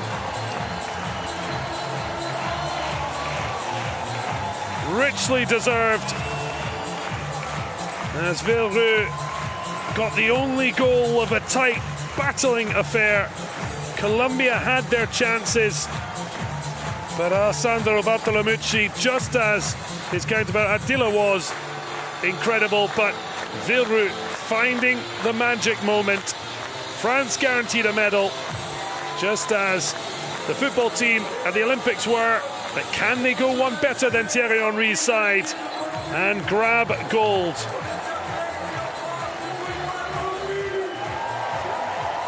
Memories for a lifetime. And Toussaint Akpé will now have the chance to make France golden in blind football. We'll wait to see who they face. The second semi-final will be another corker. Brazil against Argentina to come. But in the first semi-final, France winning out 1-0 over Colombia.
Raw emotions around the Eiffel Tower Stadium as France move on to the gold medal match. Colombia into the bronze medal match. And they await either Brazil or Argentina. But for now, Les Bleus can celebrate. Villeroux with the winning goal. And a chance of a golden moment yet possible.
Je crois qu'on peut faire encore plus de bruit s'il vous plaît, tout le monde.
Allez, il y a également une autre demi-finale à jouer d'ici quelques instants.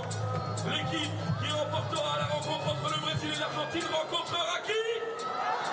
J'ai pas entendu, qui ça?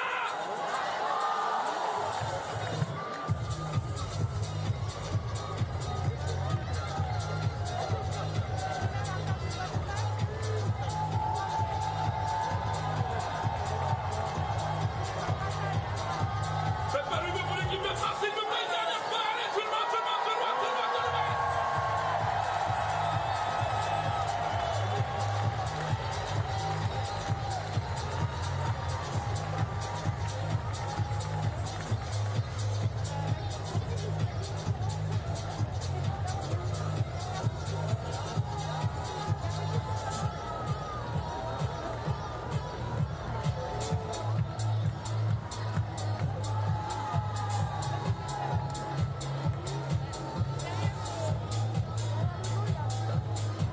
Allez, restez avec nous, n'hésitez pas à aller faire un petit tour du côté de la buvette. La boutique, on se retrouve ici un instant pour la seconde demi-finale. Brésil-Argentine, mais pour s'ambiancer, notre DJ Palais.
Mesdames et messieurs, nous allons maintenant vous proposer de prendre part à une animation imaginée par EDF, partenaire des Jeux Paralympiques de Paris 2024, l'énergie cam.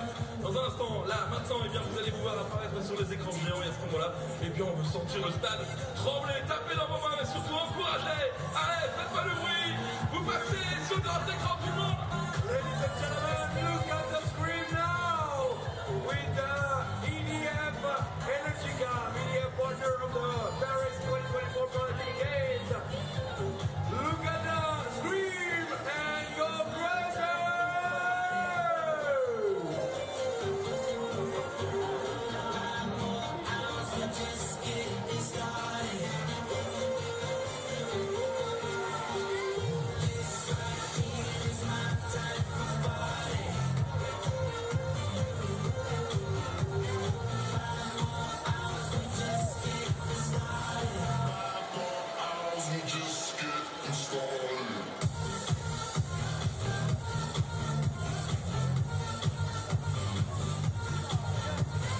Allez, place, allez bien au warm-up de cette deuxième demi-finale. Faites pas de bruit pour le Brésil, s'il vous plaît. Ladies and gentlemen, please welcome Brazil! Pour rappel, ils ont remporté toutes les finales des Jeux Paralympiques depuis 2004. Invaincus, c'est la meilleure équipe au monde. On peut les applaudir bien fort, s'il vous plaît. Et face à eux, pour cette demi-finale, ce derby sud-américain, l'équipe qui est actuellement numéro 1, c'est la meilleure en ce moment même, l'équipe de Cécile Foot au monde. Du bruit pour l'Argentine, s'il vous plaît. Ladies and gentlemen, please welcome Argentina!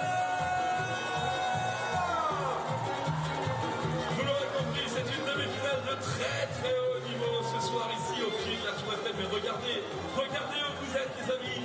Vous êtes au pied de la Tour Eiffel pour les Jeux Paralympiques de Paris 2024. Applaudissez-vous tout le monde, allez tout le monde.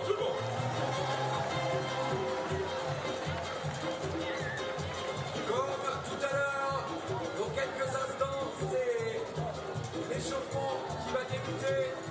Mais en attendant, on a... Eh bien voilà, j'allais dire en attendant, on a une seconde pour que je ferme ma bouche. Et le silence se fait, mesdames et messieurs. Merci de respecter le warm-up des joueurs.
Ah non, c'est mort. Ouais.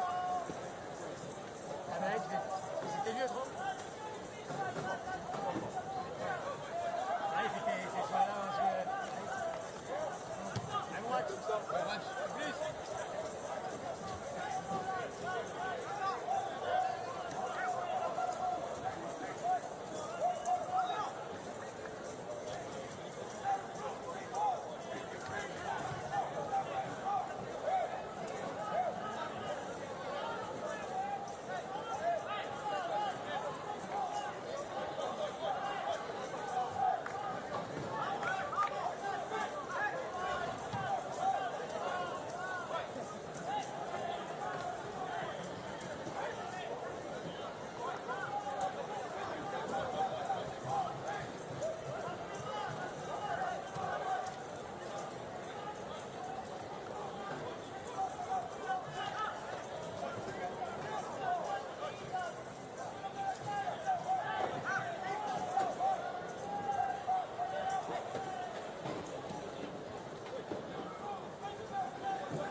Américains. Vous avez tout simplement les deux meilleures équipes au monde actuellement sur le terrain. Autant vous dire qu'on va se régaler. Et surtout, on va découvrir, allez, dans une bonne heure, qui aura la chance de défier l'équipe de France samedi soir pour la finale des Jeux Paralympiques de Paris 2024.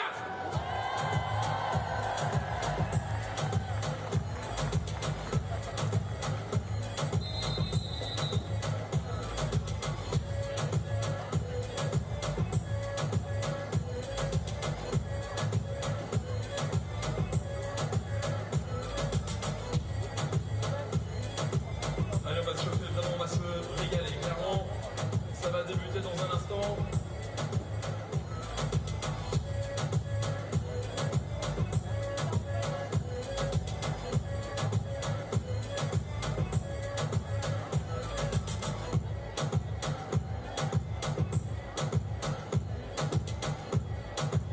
Et nous avons un petit message pour un groupe qui, je l'espère, est revenu dans les gradins.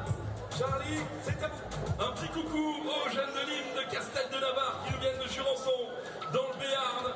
J'espère que vous êtes là. Est-ce que vous êtes là ou pas? Vous venez tous du Jurançon. Ah bah dis donc. C'est ça qui est bon. Les deux meilleures équipes du monde, mesdames et messieurs, dans quelques instants, pour la deuxième demi-finale de ce tournoi.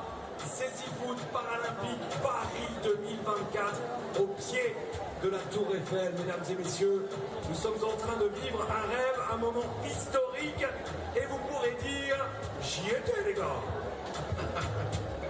Allez, faites-moi un petit peu de bruit s'il vous plaît, on va commencer à se réchauffer à nouveau. Je sais que c'était dingue avec l'équipe de France, mais là, vous avez les deux meilleures équipes au monde qui vont arriver, qui vont vous offrir un très beau spectacle pour aller chercher cette place en finale. Alors Paris, je veux vous entendre, tout le monde, tout le monde, tout le monde.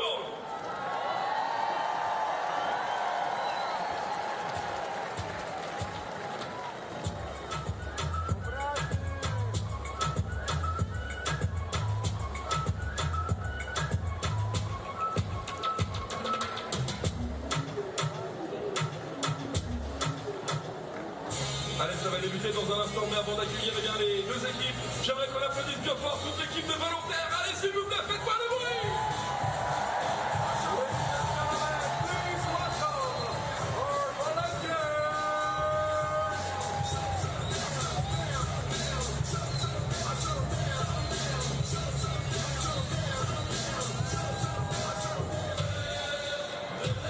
Allez, on va accueillir la première équipe de cette demi-finale. Faites-moi le bruit pour le Brésil. What an incredible moment. And the biggest derby in blind football, fighting it out for a place to face the host France in the gold medal match. And there's only one nation that knows about golden moments at Paralympics, and that is Brazil. Heading out first, but they may be the dominant force in these games. But out come Argentina, the current reigning world champions. They've had heartbreak against their samba rivals. Can they put that to a side and try and reach the gold medal match? France await Colombia in the bronze medal match. This could be spectacular, and it certainly has the most splendiferous of backdrops as we get ready to salute the national anthems of Argentina and Brazil before this cracking second semi-final.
Mesdames et messieurs, si vous le pouvez, veuillez rester debout pour l'hymne de l'Argentine.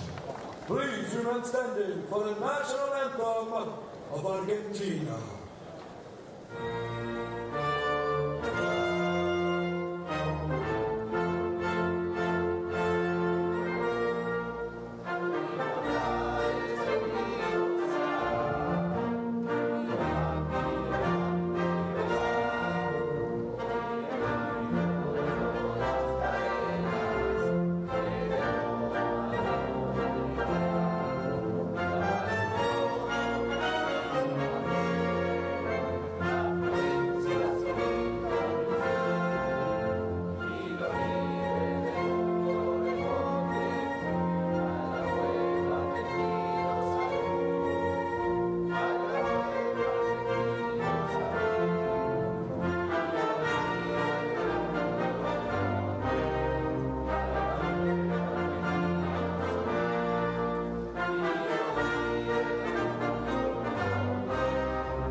Full of passion, full of heart.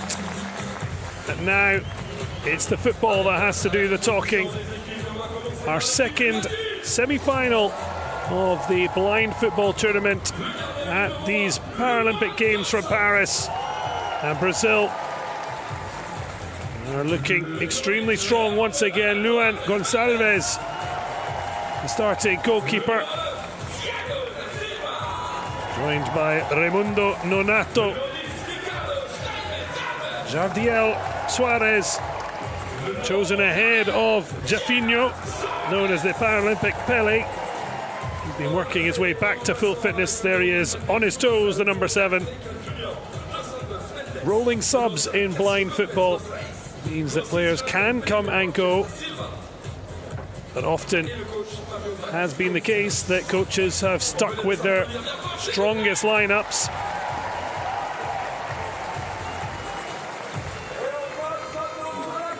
Antonio Roa certainly doing that. The same 5 that started in the match that saw them defeat Japan and avoid what could have been a very complicated exit from the group. There's not been a lot of goals.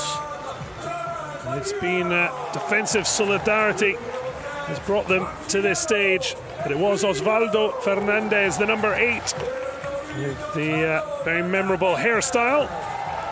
Got that vital winner against Japan, and it has been a lower scoring blind football tournament, but that's only an indication of the growing strength of nations in a Paralympic blind football that has been dominated by Brazil, to the continued pain of Albiceleste. It has been heartache along the way, losing the first Paralympic final back in 2004, held in Athens.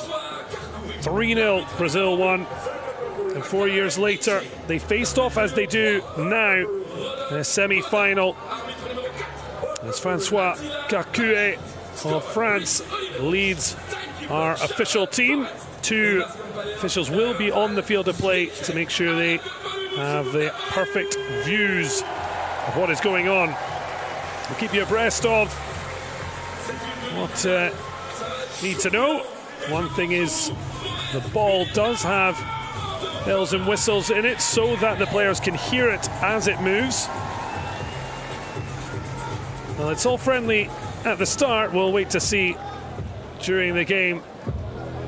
They obviously know each other incredibly well. 3 times they faced off in Paralympics. The last was in London. Brazil were golden again. Argentina failing to reach the final on that occasion. that they've got to make the dreams come true in the here and now. But Brazil have never lost a match in blind football at the Paralympic Games. And in fact, of 52 major tournaments they've taken part in, only 3 times have they not reached the final.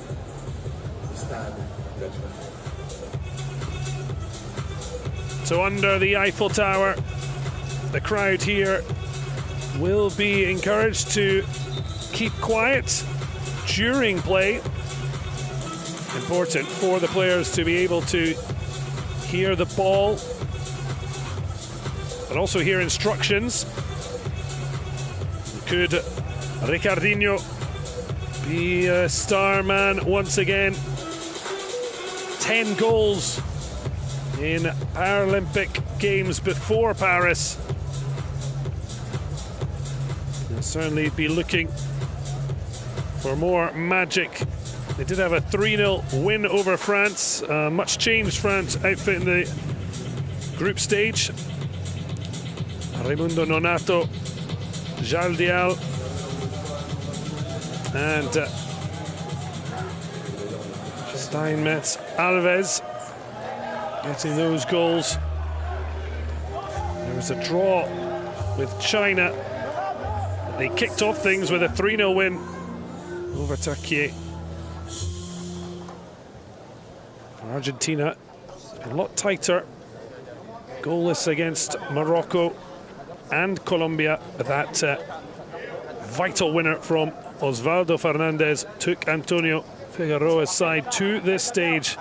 But not winning the group means they face Brazil now. No goals conceded, but just the one scored. Brazil, in contrast, haven't been quite as efficient as usual, but still 6 goals scored and just that 1 goalless draw with China when they had already confirmed as group winners.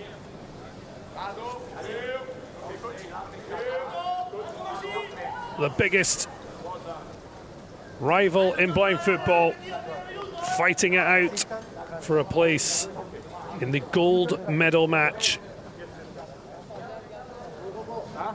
Brazil lining up in a very aggressive way.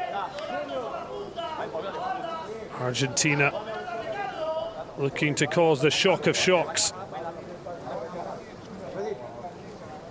Brazil 5 times gold winners in 5 Paralympic Games that blind football has taken part. They have never lost a match. And they start their bid to continue.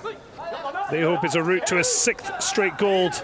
Argentina dreaming of the most unforgettable victory in a rivalry that crosses along all sports, all events, particularly at sporting occasions. Well, Argentina thought they had the ball, but it will instead be a corner. So Figueroa there, and his counterpart, Fabio Vasconcelos, will be able to communicate with the players when they're in the middle third of the pitch. In the other thirds, in the goal areas, the defense will be marshaled by the voice of their one-sighted player, the goalkeeper. And also there is a guide behind the goal who will be in communication with the attack. Ricardinho. A shot that was comfortably dealt with by German Mulek. The keeper certainly is going to have to be on his toes. It's a very fashionable looking goalkeeper shirt. But it's not all doom and gloom, and that for sure for Argentina. It may be a story of tears at Paralympic Games, but they are the reigning world champions. Well, and they could have a very big moment here. The foul from Raimundo Nonato. Spun away was Osvaldo Fernandez, losing his mask. In fact, it was Nonato who's flung away, and the reason they wear masks, despite all being B1 ranked, 3 ranks, 1, 2, and 3, one with the most visual impairments, but there are subtle differences, so masks worn to keep complete parity. That's why the ball has the bells and whistles to keep them in touch with where the ball is. And at this point, Brazil can set up a defensive wall. The ball will be touched forward by Frolian Padilla.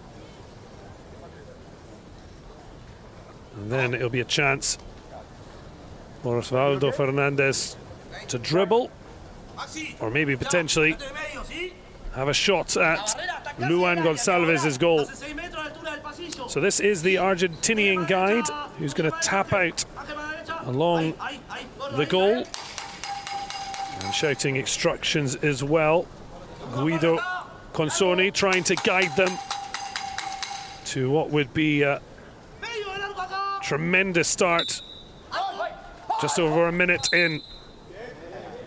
Brazil a little too eager to escape from the wall.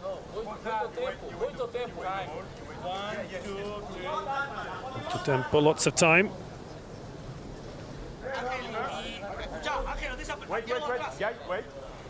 Cassio and Maicon on the bench, keeping themselves bouncing on their toes, but at the moment they have to just watch on nervously from the sidelines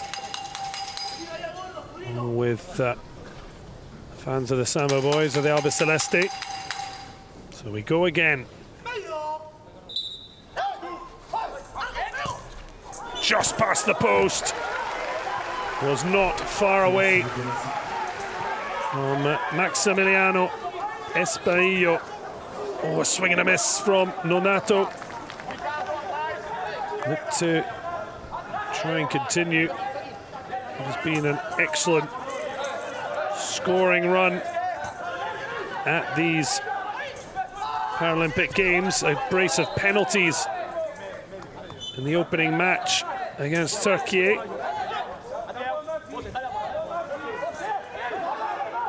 And then adding to that in the 3-0 victory over France.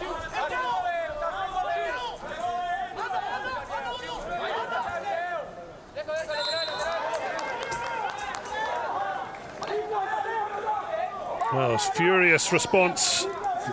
Fabio Vasconcelos, 3 times gold medalist as a player. Maybe looking on with interest, having the gloves to Luan Gonçalves, and a 2-time gold medal winning coach. So the one person who has been there for all their triumphs, desperate to triumph again in Paris, but it could have been Espanillo. Was just drifting in, just didn't fall kindly. Switch of play. Jardiel Suarez. Ball breaks kindly for Brazil's number 11. Getting the starting jersey ahead of Jafinho. See the rattle the ball, and Jardiel comes to life. Also, when the players head towards the ball, is a lovely little back heel. They have to shout "Voy" to give players an understanding where everyone else is around the pitch.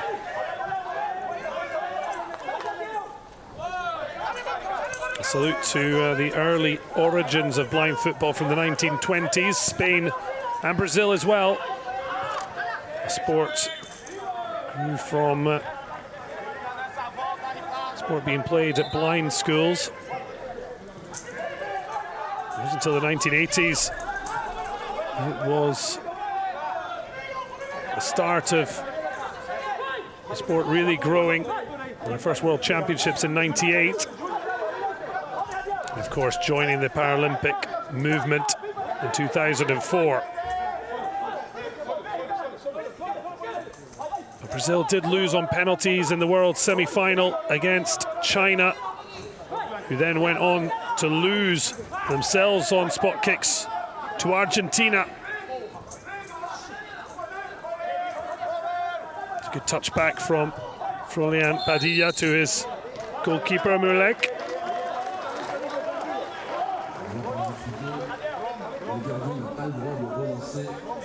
At the moment,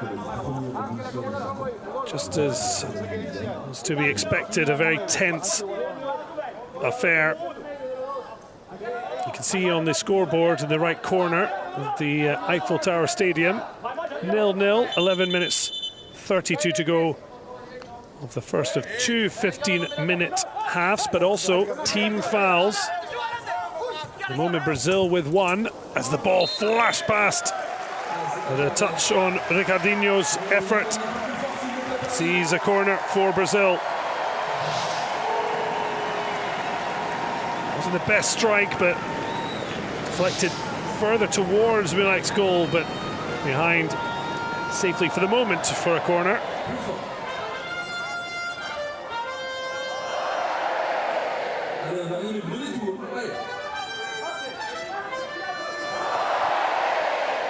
And the crowd able to join in and show their excitement and appreciation, but only while the ball is out of play. Some certainly dressed for the occasion.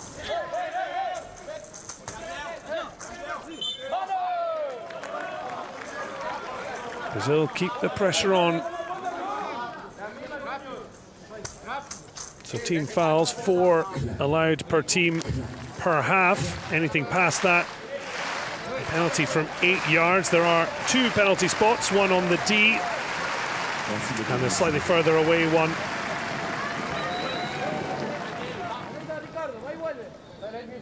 Mulek remains focused. Ricardinho tries to bundle his way through. Defensive team trying to get bodies in the way. Did so well, Fernandez, to get round the shoulder of Thiago da Silva, or known as Paraná. Well, great show of sportsmanship. Not always easy in the heat of battle in a derby between huge footballing nations.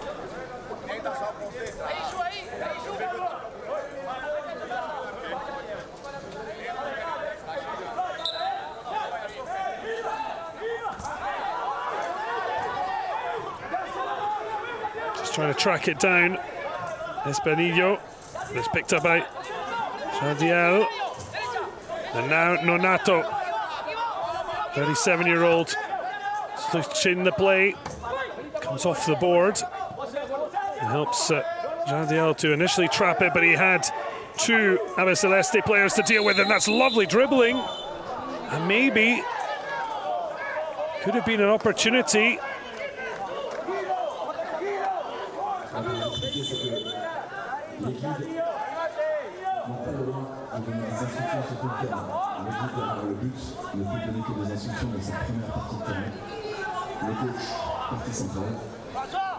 Well, the decision going against Espinillo, just as he showed some lovely footwork.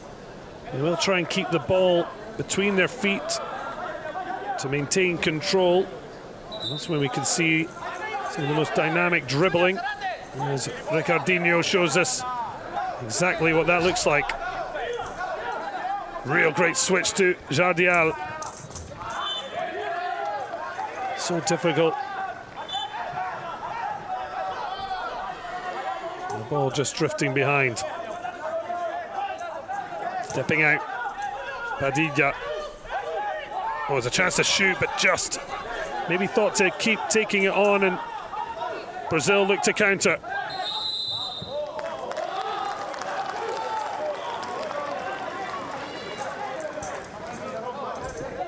Clutching the national flag.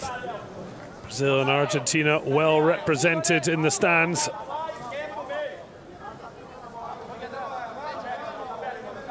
And thankfully, despite some torrential downpour things have cleared up. And the crowd get to enjoy the second semi-final. One of the most anticipated matches in blind football. Battling hard is Paraná. But Valdo Fernandez drifts gracefully from one end to the other. Wanted to let fly, but I think there was information that he was getting close to the far wall. Winking a smile. As yet, no one celebrating an early opener.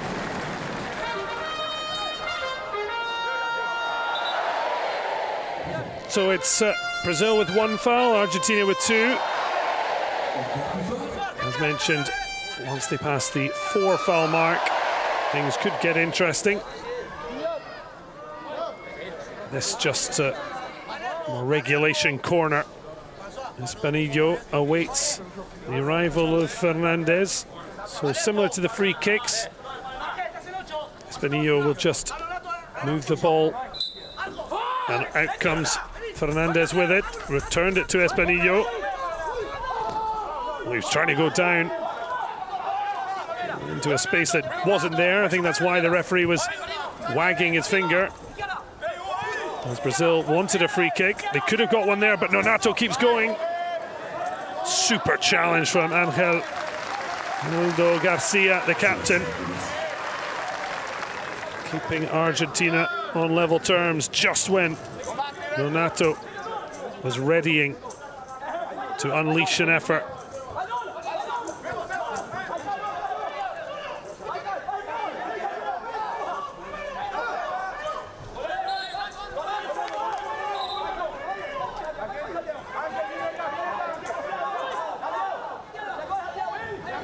Ball runs through kindly to Jardiel. Espanillo looking to show his trickery again, but Brazil defend well. Oh, he's got through a gap that wasn't there. Ricardinho.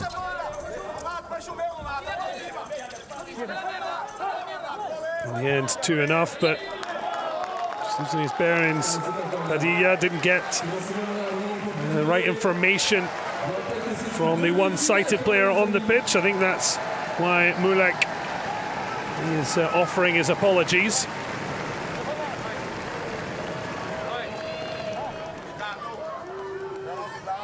Brazil look to take advantage. You can see the masks the players are wearing. There is a disparity between B1 rated footballers, but to make sure there's utter parity and that there is no sight. Oh, lovely for Jardiel. That is magic. Just at the end, the finish wasn't there. Just an injection of magic that Brazil have become renowned for. And Nonato, one of those who has been there and done it. 3-time Paralympic gold medalist, 3-time world champion. But Argentina want to cause a shock.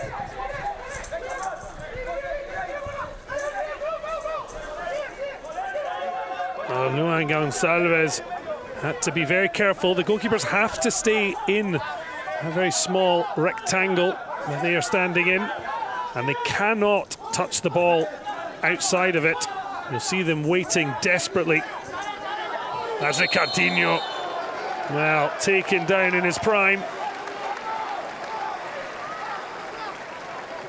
35-year-old represents Botafogo club in Brazil.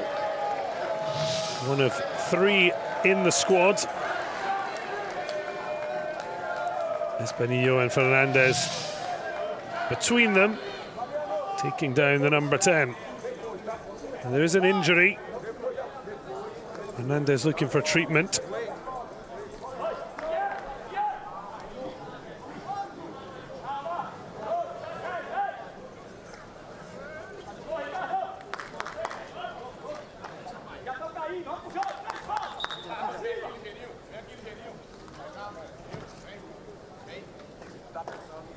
the edge of their seats, enjoying a little moment lit up on the screens here in the Eiffel Tower Stadium. All seem to notice just as the camera is about to flick away, they were a little sharper. Look at the passion, the Brazil fan, plenty for Argentina too. So that is a worry for Argentina. Osvaldo Fernandez heading off. They'll hope it's only a precaution because it is rolling subs. So heading on to replace him, Jesus Merlos, just 21 years of age, the youngest between both these squads. What a moment to come into major semi-final, and he was named the revelation player of 2018's Liga Nacional in Argentina.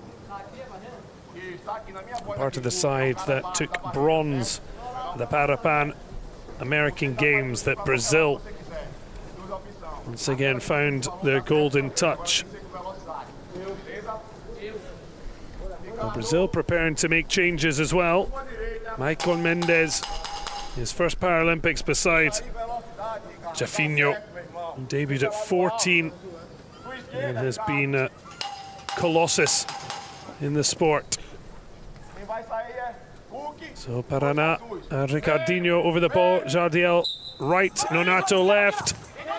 Really good block, went down early. Padilla, it was a risk, but it paid off. Jardiel, a little too. Jardiel, I think the way he went into the challenge, but it was lightning quick from Paralympic newbie Jesus Merlos. Well, a timeout called by Argentina, one per team per half. Just a chance to try and reset, but it's goalless here in the semi-final clash between the five-time reigning Paralympic blind football champions Brazil and the reigning world champions Argentina, who were crowned last year in Birmingham, England.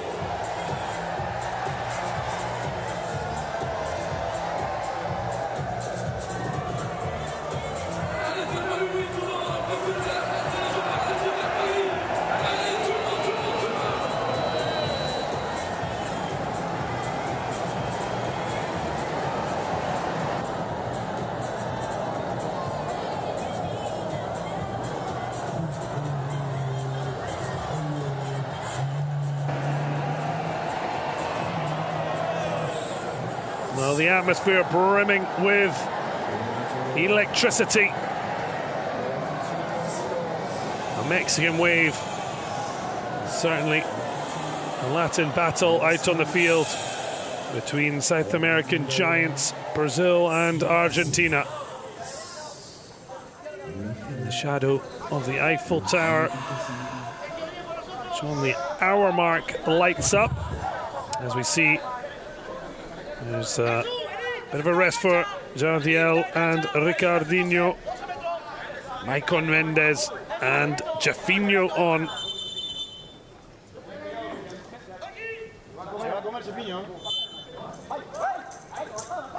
Padilla lifts it into the air, but Paraná, Nonato well taken down, but seen as being a natural collision. Padilla. Plenty of time for Paraná. He'll now get instructions from Luan Gonçalves, and he needs assistance. Switch to Jafinho, who just dropped a little deeper, and Argentina just shepherded out.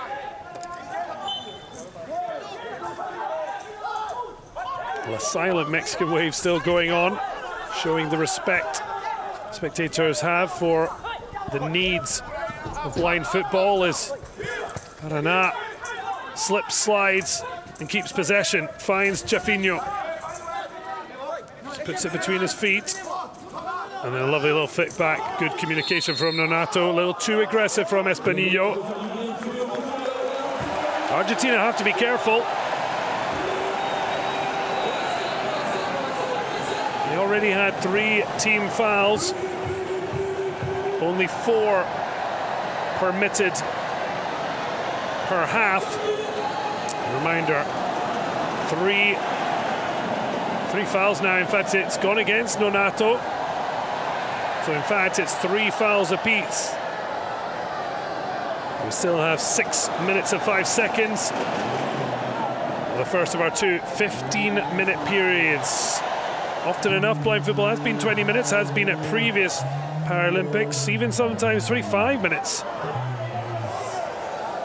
On this occasion, 30 minutes of pure drama on the Champ de Mars, scene of so many celebrations for Paris and France as a whole. Now a celebration of blind football in Argentina. Could have been in there. Almost looking like it might run for Espanillo. Instead, it was the young substitute, Juan Merlos, who looked to take it on. Brazil able to get bodies in the way.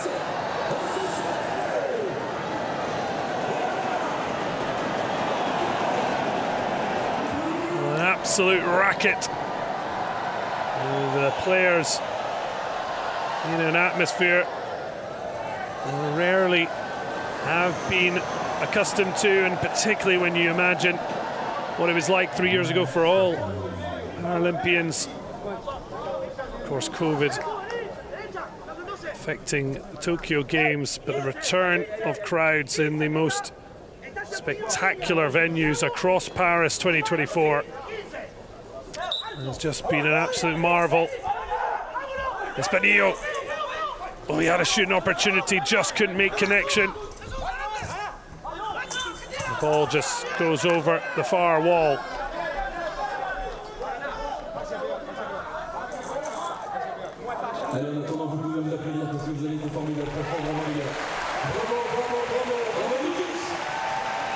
Every time the ball goes dead,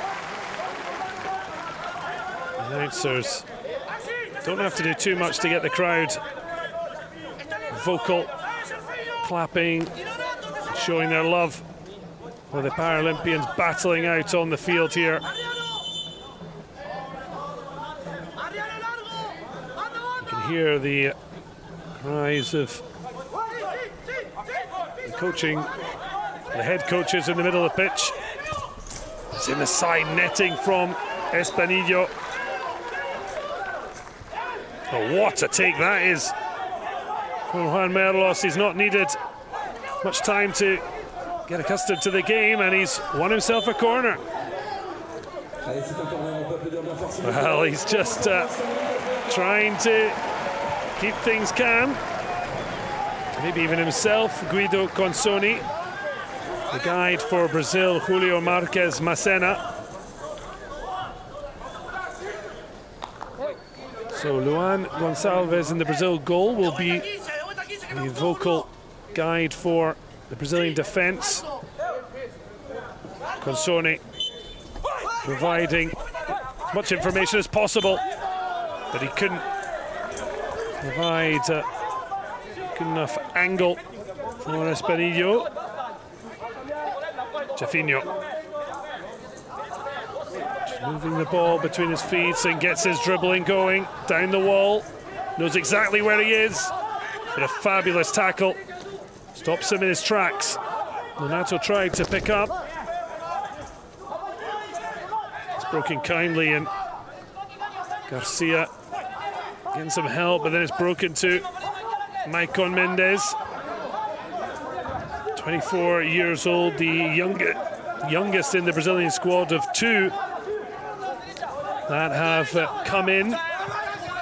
Maicon Mendes and Jonathan Borges da Silva, the 2 newbies to join the golden machine that are Brazil at Paralympics. Nonato unable to find the target. The goalkeepers haven't really been called into action as yet.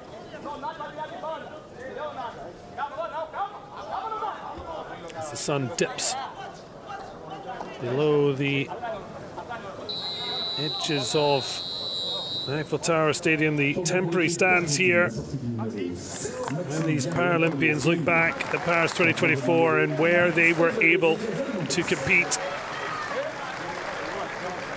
It's going to be quite something.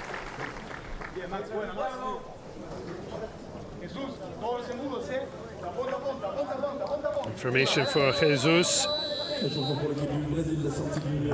been terrific since he's come on, the 21-year-old. Now it's going to be a break for Maximiliano Espanillo. Osvaldo Fernandez back after resting up. He took a knock. I'll be delighted he's okay. And Jafinho swapping as Ricardinho comes back, and Fabio Vasconcelos has been one to very much use the rolling subs. So much talent on the field, on the bench, and even those who didn't make it.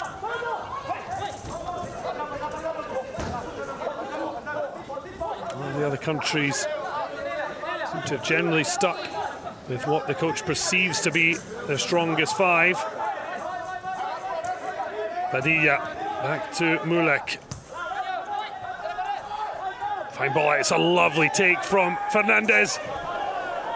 Maicon with absolutely vital block as Nonato gets to the ball first, but just the angle was going to be too much.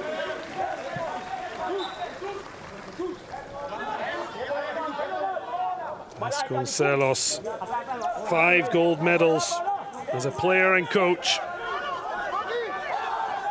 And he won't want to be the man in charge. And Brazil don't win gold at the moment. Question marks, but Nonato threatening.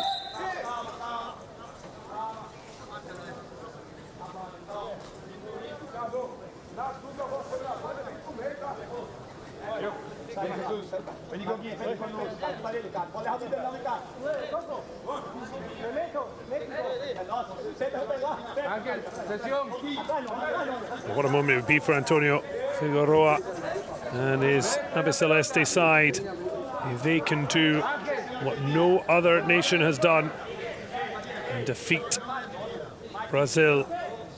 They've never even lost dead rubber in a group stage. Such has been their dominance of this sport. But the overall strength of nations in blind football is increasing year on year. Argentina winning the World Championship in England last year. Colombia have been a real standout on their Paralympic debut. Morocco 3 years ago were the side that really made a name for themselves. As Espanillo doesn't want to be out of the action for any longer than necessary. So Brazil with Ricardinho. Espanillo has to wait. It's really strong play from Juan Merlos. I wonder if he got any information. Espanillo might come back on. He doesn't want to be the player replaced. Brazil look to break. Lovely languid style from Paraná. Just took it off his own toe when it looked like a very promising situation. No wonder German Mulek a little bit frustrated with what was in front of him. Well, might have not been as long as he would have liked, but Juan Merlos certainly impressing. The youngster making way, the 30-year-old Espanillo.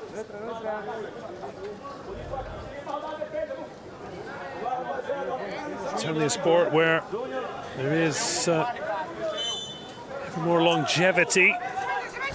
37-year-old Nonato. 45 years old is Froilán Padilla, the number 4 for Argentina. We've seen France's starting 5 with 4 outfield players, all 41.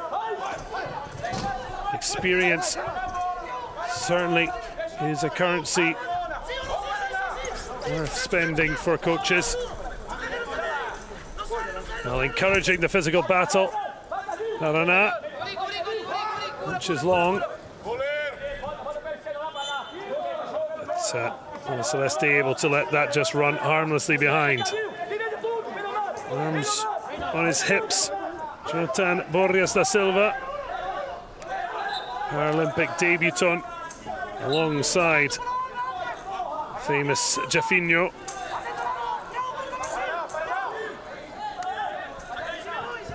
Arana tries to trap it. No space to work in. Tries to get through Espanillo. He'll have another go. Second time's the charm, but not. Osvaldo Fernandez. Certainly Michael Mendes, you can see exactly why he has worked his way into the squad. Strong, resolute. So far has been standout in defense. Just holds up Espanillo. A sport where you really have to show your battling qualities when physical contact comes, but swing and a miss from Osvaldo Fernandez. We saw it at the under end for Brazil. And Jardial seemed to have the goal at his mercy. Donato, switch of play. Ricardinho. Good communication. That's the chance for Fabio Vasconcelos to speak to his players while they're in the middle third of the pitch. As mentioned, the goalkeeper's the only sighted players on the field of play. The voice for the defence, the guides behind the goal, those for the attack. And the ball does have bells and whistles that make a noise as it moves to help the players.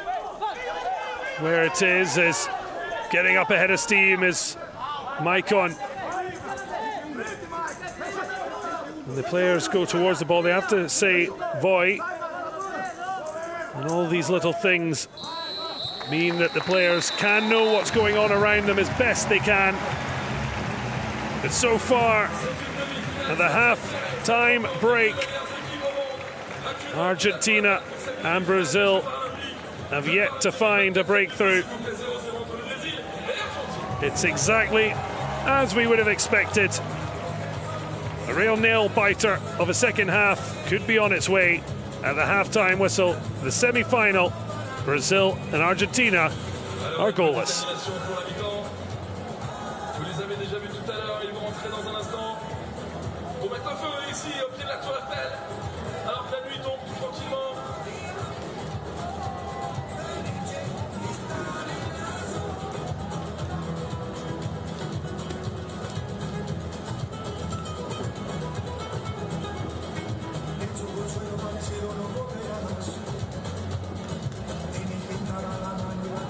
Alors qu'on voit les statistiques, bien sûr 0-0 avec une possession très brésilienne, 66% quand même. Grosse domination du Brésil. Et ouais, avec 7 tirs, dont 3 cadrés, seulement 3 tirs, 0 cadré.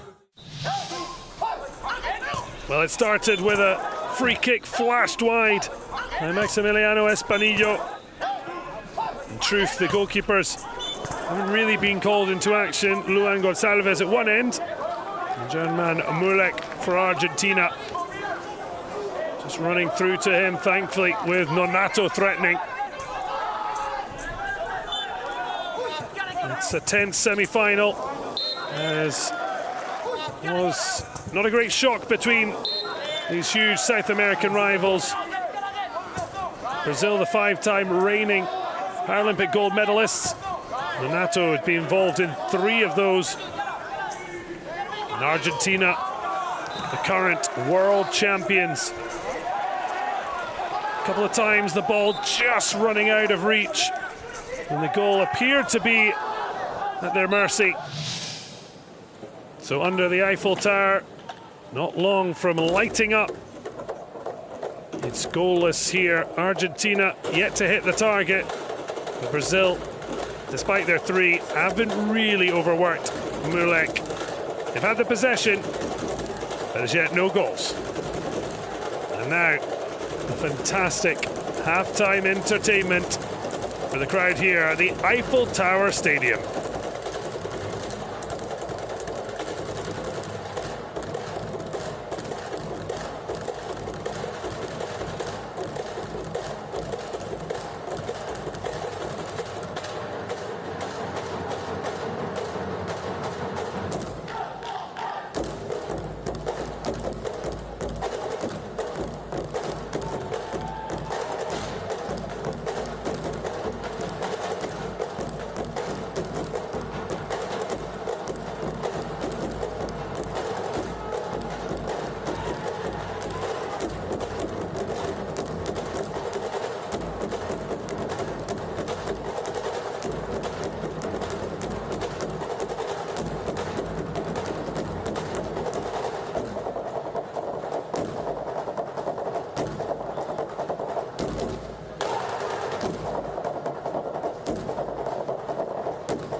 Et on continue avec notre DJ résident, rien que pour vous.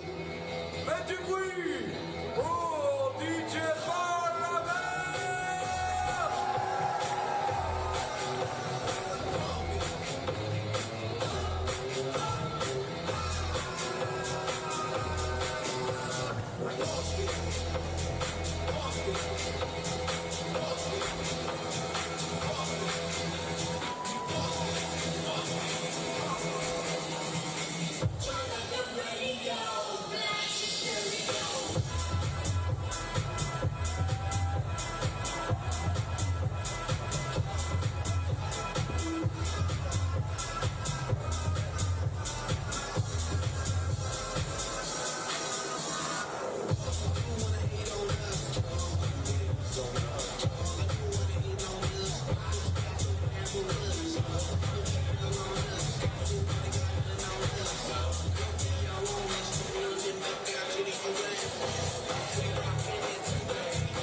Cristiano.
Well, heading back out to the field of play, the two titans of blind football, the 5-time reigning Paralympic gold medalist Brazil, and the reigning world champions Argentina, fighting out for a place in the gold medal match of Paris 2024.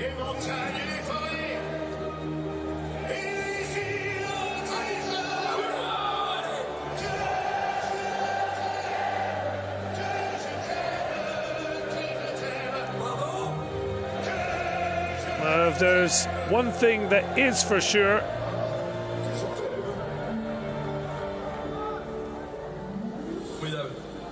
vous êtes formidables, applaudissez-vous!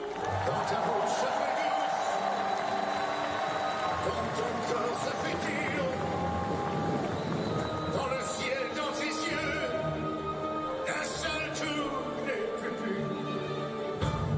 Quand tes mains voudraient bien, quand tes doigts n'osent pas, quand t'as plus de cœur qui n'en... well, if one thing's clear, the French absolutely love a sing-along. Who will be singing come the end of the match? Argentina and Brazil locked at 0-0. Que je t'aime. But who will be loving it come the full-time whistle if we are not in view of any goals or a clear winner? Be more pertinent. We will see the semi-final decided by penalties. So Brazil and Argentina. This was the final from 3 years ago, and it was another nail-biter. It ended 1-0. Antonio Figueroa looking to flip a script that's never been written. Brazil have never lost a single match at the Paralympic Games since blind football joined the fraternity in Athens 2004. 20 years later in Paris, will it be Brazil once again, or can Argentina cause a blind football shock? Well, it was Raimundo Mendes Nonato who was the match winner 3 years ago, September 4th, 2021. It's just a day past the 3rd year anniversary of that 5th gold medal.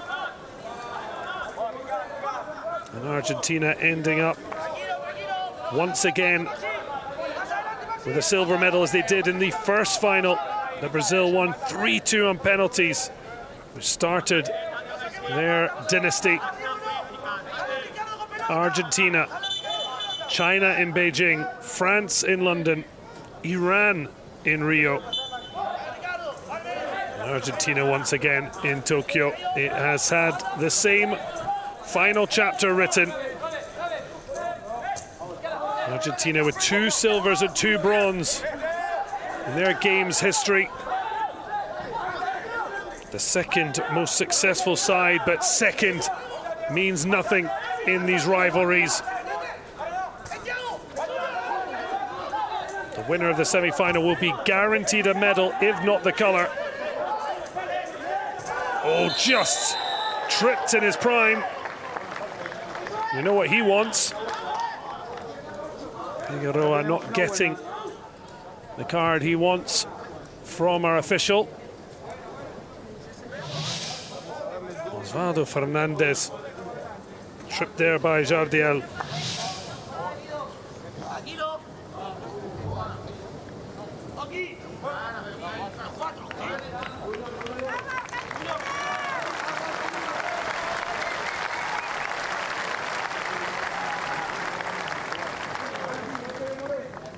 Maxi, no te demores, ¿sí?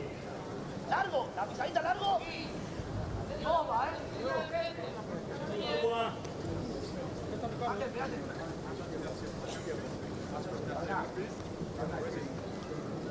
So Argentina with this set piece.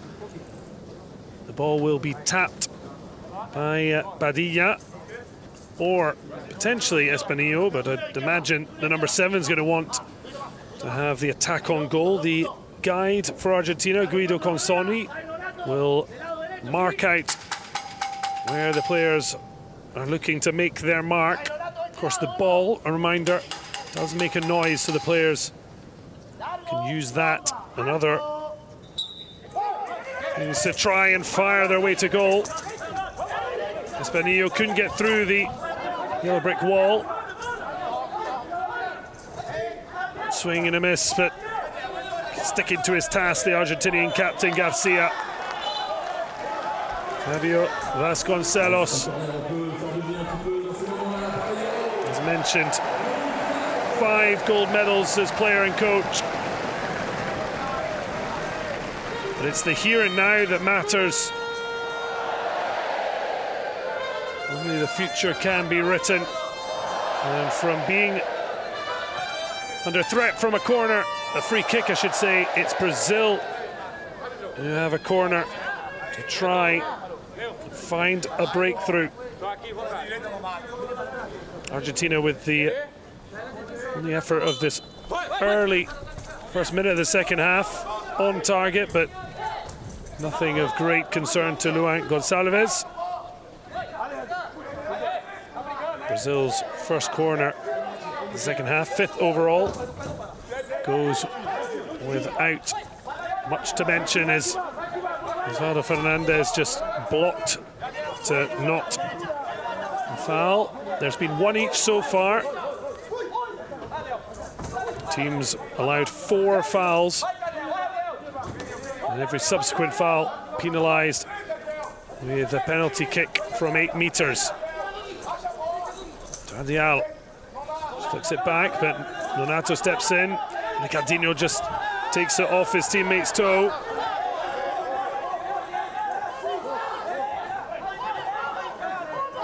Pulsating battle in Paris. So much at stake. Rana, they really get up ahead of steam, but so far it's the defences who are winning out. Real risk taken by Mulek. The goalkeepers can't come out from their small rectangle, and he was at risk there as he played the ball out. Luan Gonçalves playing out to Ricardinho. Nonato tries to trap it. He's really shepherded by the 45-year-old Padilla. Argentina break clear. Dribbling skills, he's taken down.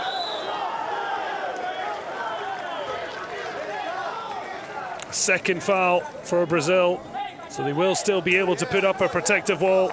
No great surprise. The yellow card does come out this time for Thiago da Silva, better known as Paraná, and he certainly showed his teeth there. So first booking.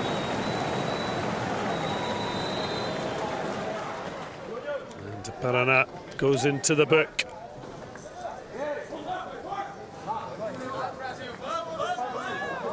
Well, certainly a foul worth making. Luan Gonçalves was certainly going to be exposed. So imposing stature of Padilla over the shoulder of Osvaldo Fernandez. He'll flick it forward. And the Argentinian number 8, who scored Argentina's only goal of these Paralympic Games, the vital winner over Japan after 2 goalless draws. He'll have a chance to dribble and try and get a shot away. The Brazilian quartet, as soon as the whistle's gone, will want to break clear and block. So the guide behind the goal,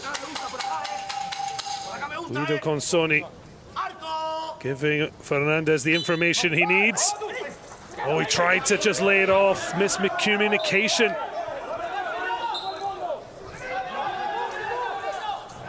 That runs through kindly. Damulek.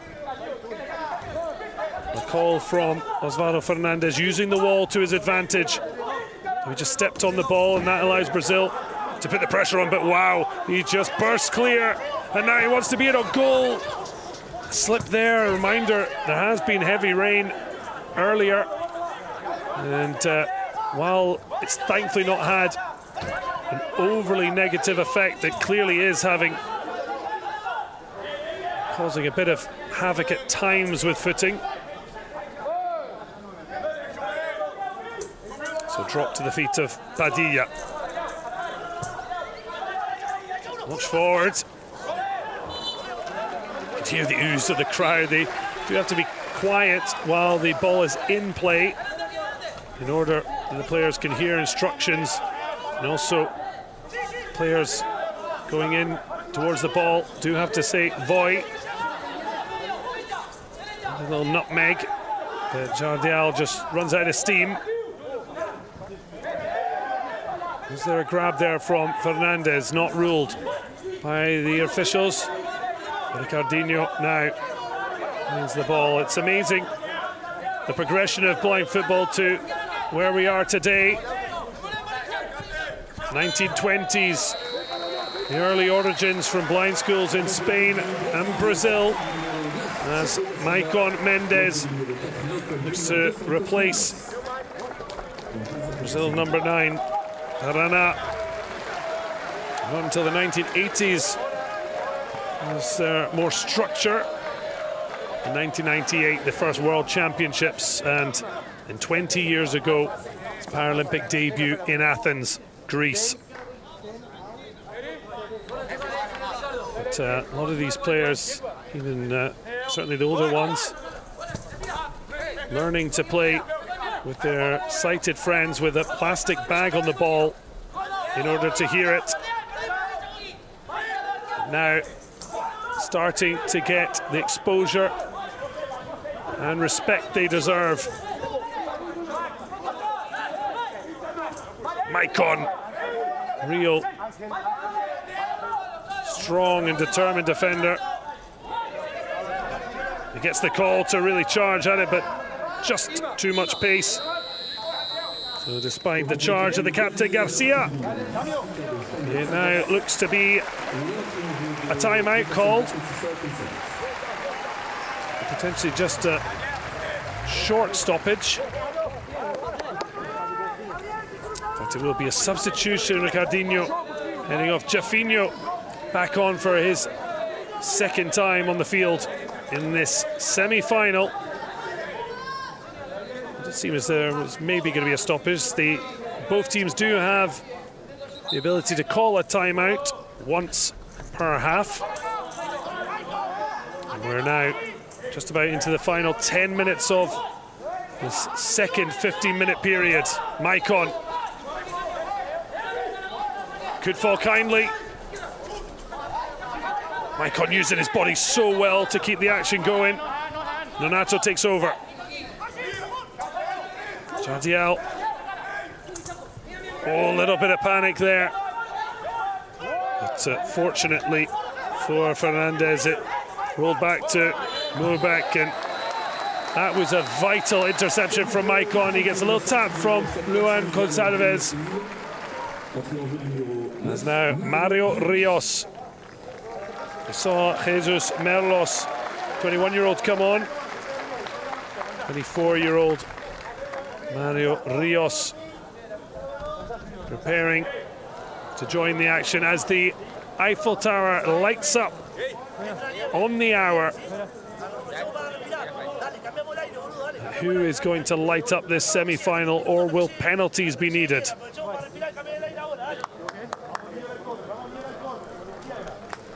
Well, on comes Mario Rios. Played non-para football from a young age, but after losing his vision, began pursuing other sports, including judo and taekwondo, until He found power football at age 13. 11 years on, he's on the biggest stage of all.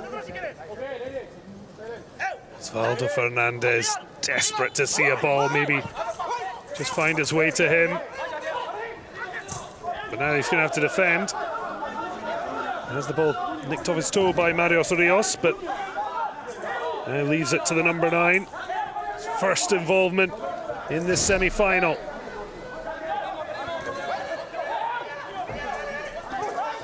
Oh, Jafinho certainly took a whack there. Unintentional, but you can see it's certainly left its mark, and it's not a sport for the faint-hearted. Jafinho on the move. And it goes behind the goalkeeper's ball.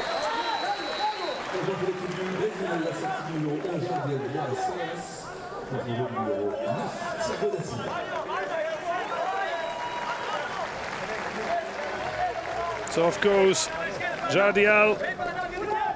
Thiago da Silva heading back on.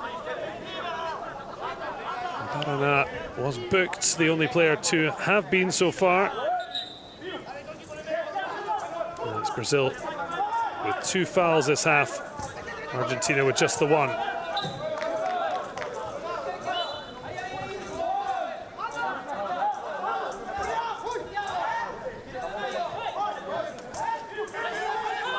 Switch to the far side, Jafinho tries to get there first. But because he got there first with his toe, Argentina's put in. Oh, it's a handball. It's going to be a corner. Just popped up there. Unintentional. But just more of a worry in terms of potentially laying it off for Argentina. Maybe needing better communication from Luan. Luan, who injured his hamstring in the second match of the 2023 World Championships, handed over the gloves to Matheus Bomusa. Brazil ended up with a bronze medal, losing to China in the semi-final. Oh, a furious reaction. Big moment for Rios. It just got under his effort and flew over Luan's bar. Jafinho. Oh, it's a brilliant ball into Nonato, but he's pressed hard. Rios has brought real energy to Argentina's press. Looks for support, gets it from his captain Garcia. Rios keeps going, leaves it for Fernandez, has a shoot opportunity.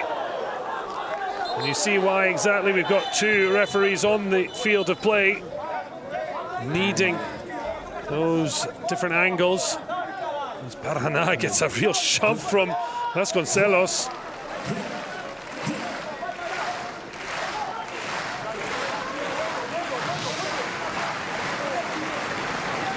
Fernandez foot catching him. You can see Guido Consoni furiously debating it from his position behind the goal. Maicon. Oh, he loves to just start powering, and then just as he wanted to take the shot, it's a little bit wide and slipping, and Rios, he's made a real difference for Argentina. Bit of physicality, energy, but Brazil are through. Paraná! Just at the last moment, it ran that little bit away, and every extra roll of the ball was favouring Mulek in the goal. Did so well, Paraná, but it's that touch there. You can see he wanted to just try and clip it, but ran out of pitches. They run out 4 the timeout. Argentina calling with the score blank. 7 minutes 17 remaining. And don't look anywhere nearer to decisive goal. We may yet be going all the way to the penalty shootout.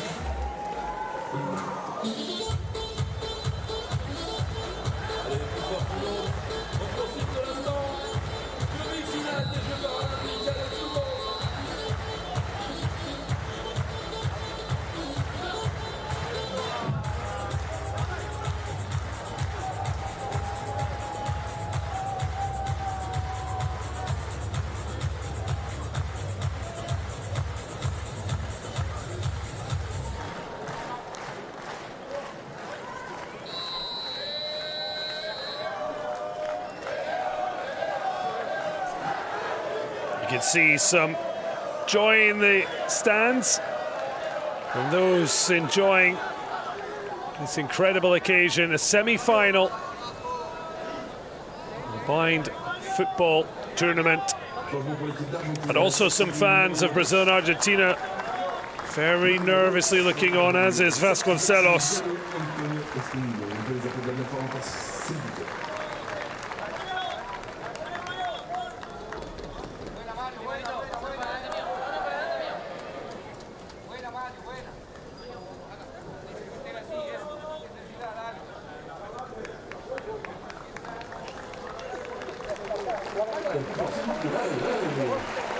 Big decision.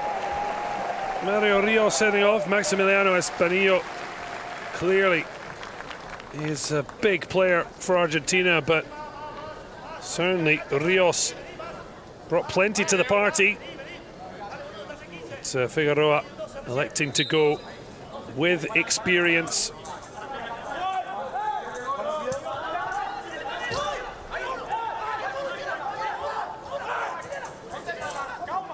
Maximiliano Espanillo, actually the brother-in-law of Frolian Padilla.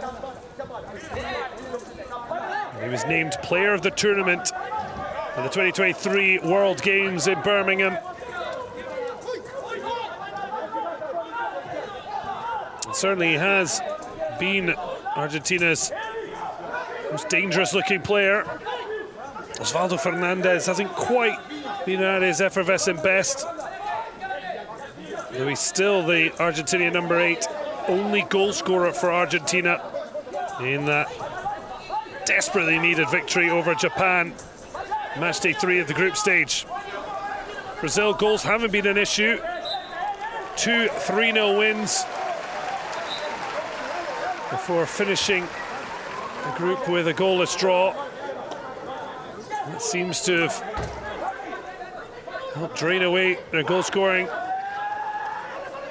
powers, but it's more really to do with the quality of the opposition, the rivalry between these two, and what is at stake.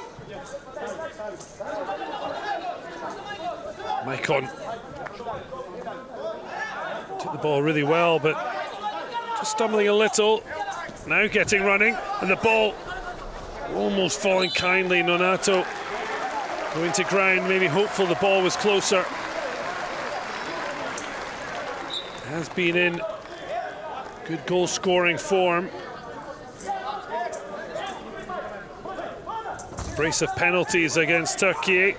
The Brazil number 8, who loses his opposite number. Osvaldo Fernandez absolutely careering into Paraná as Ricardinho is being prepared to come on. You wonder if it'll be the number 9. Not sure if that would have been the initial choice, but might give him a chance to recover. Certainly Osvaldo Fernandez is just making a forward run. And that's why you'll see there are fouls that don't necessarily clock up as the team fouls you can see on the scoreboard there.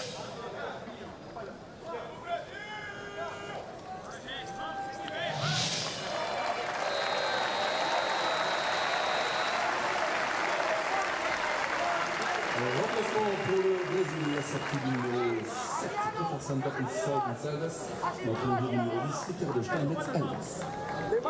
Et on peut les applaudir encore une fois, s'il vous plaît.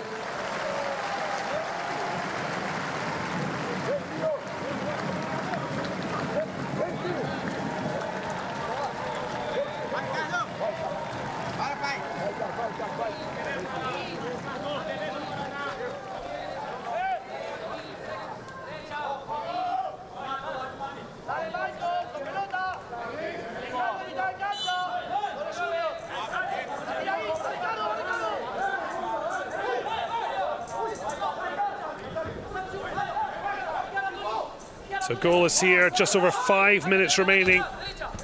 Will penalties be needed to separate these two rivals? Coming together, but it's going to roll behind and Brazil in possession. Off the wall from Luan Gonçalves, finds Ricardinho.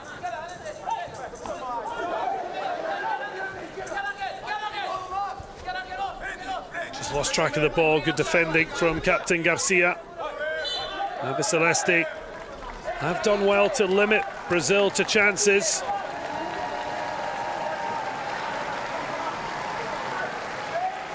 Sticking to his task, Angel Deldo Garcia, 36 years old. Began playing football in Resistencia in Argentina shortly after starting rehabilitation to improve his vision at 4.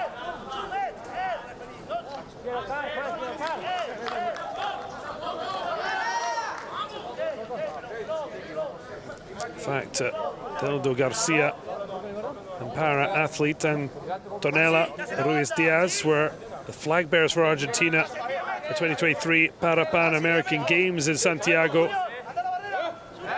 Of course, Argentina went on to claim bronze medal. But neither of these teams want to end up battling out for bronze. An opportunity to guarantee a medal and fight for gold in the gold medal match. So the guide knocking on the posts to give direction. Maximiliano Espanillo to be released by his brother-in-law Padilla. Can he become now the Celeste hero? Went for the early strike.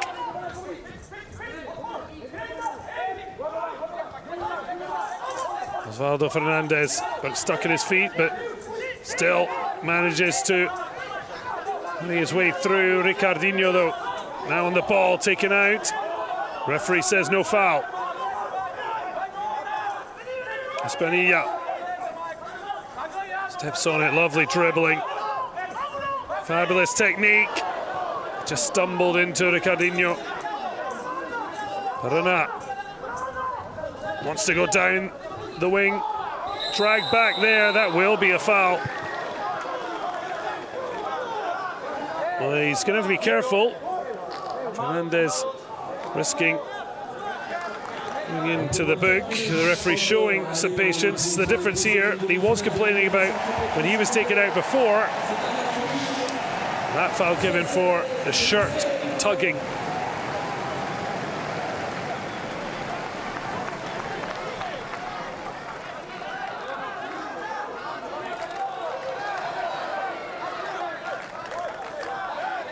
So just under 4 minutes remaining in this semi-final between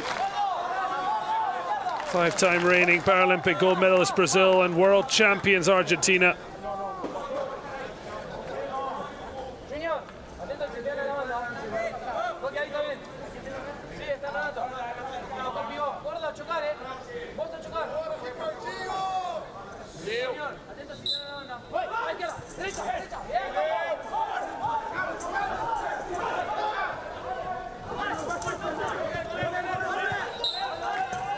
Just doesn't seem to be a little spark of inspiration, a little moment of magic, or even a big error. The concentration levels defensively for both teams has been superb. Nonato wants to change that. Ooh, it was a sliding challenge. It's a big risk, and it didn't pay off for Garcia.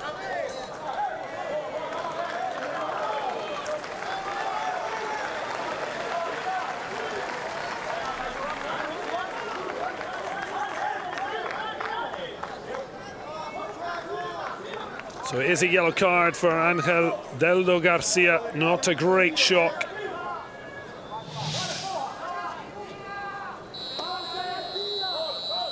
Nonato fell there. Began playing football as a child in Morocco, Brazil, taking up para football at the age of 23 in Petrolina. He was introduced, having unsurprisingly always liked football. Developed his skills with a conventional ball. As you can see, sometimes the absolute magic at their feet. Now with the sounding ball.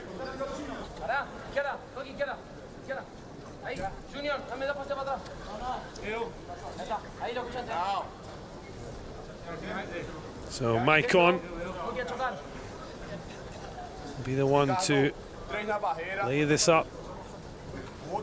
As Cardinho looks to be the match winner potentially. You feel any goal for either side could well be the match winner.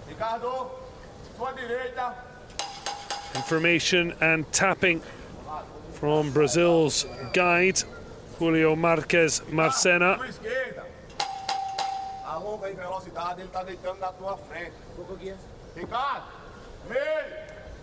German Mulek, the goalkeeper, down and makes an absolute world-class save. And given that both keepers really haven't had much to do, that is superb. Got down low as that ball looked destined for the bottom corner. Look at the reaction of Marcena. He thought that could be the opening goal. Well, Mulek, 34, bronze in 2016, silver at Tokyo 2020. Is it his and Argentina's time to end Brazilian dominance and take a further step up the podium? That save may look back on as pivotal. But Ricardinho may have run out of pitch there, but he certainly looks to be getting the bit between his teeth. Espanillo just waited that little second to try and get a little closer and blocked out of things. Well, Argentina ended World Championship having been silver medalists in Tokyo in 2014, Madrid in 2018 by winning gold in Birmingham last year. Beating Brazil at Paralympic Games is an unheard of phenomenon, but they are giving themselves a chance, even if it ends up being by penalties, because at the moment it's Brazil who just look slightly more likely. Espanillo trotting back as well, not taking any risks. They want their three-man wall.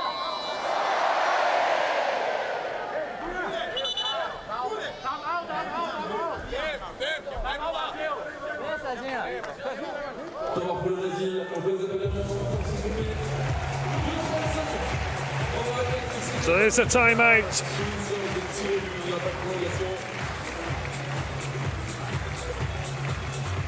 Chance for Fabio Vasconcelos to get a final message across. Argentina have had theirs.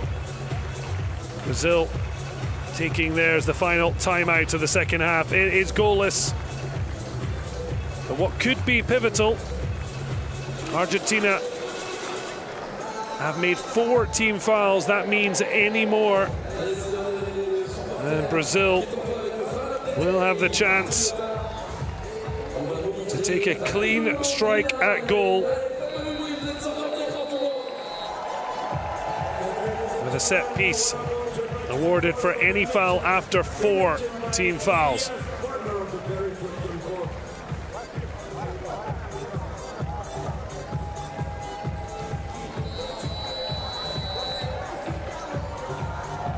So a 5th collective foul means the team concedes a penalty at 8 meters, otherwise named a double penalty. Not because it's double the score, it's double the distance.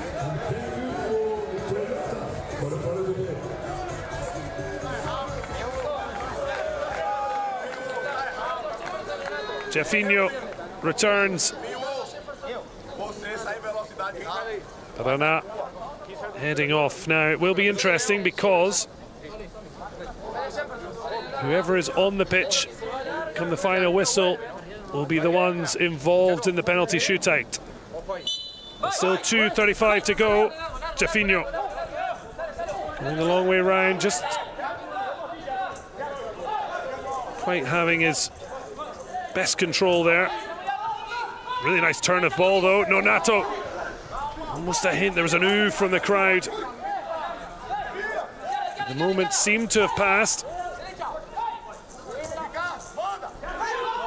Let's run through Espanillo. Jefinho to Ricardinho. Lovely skills, and even gets to it. Knocked to the ground, but no foul. Nonato comes across. Espanillo trying to get away from Maicon. Strong defense of the Brazil number 4.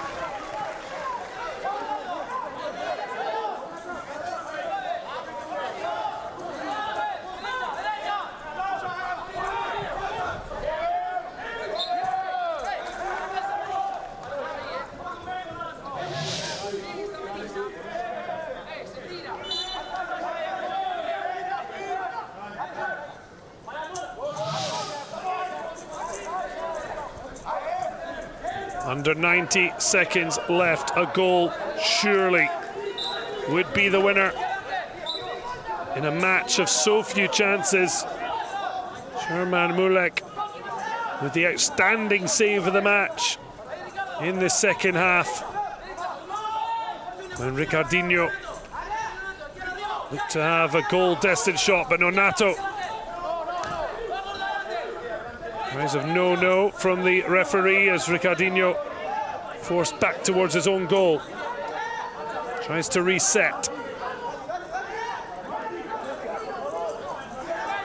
Wants to keep the ball close to his feet and get that famous Brazilian dribble going, but Espanillo tracks and captures the ball.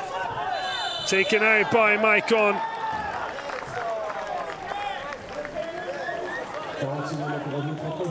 "39 seconds on the stop clock." The crowd, also with the ball out of play, allowed to show their appreciation. At times the Eiffel Tower Stadium has been rocking. I mean, literally.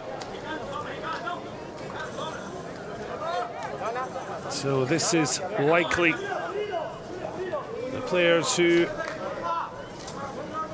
will be taking part in a potential penalty shootout, unless there's any late changes.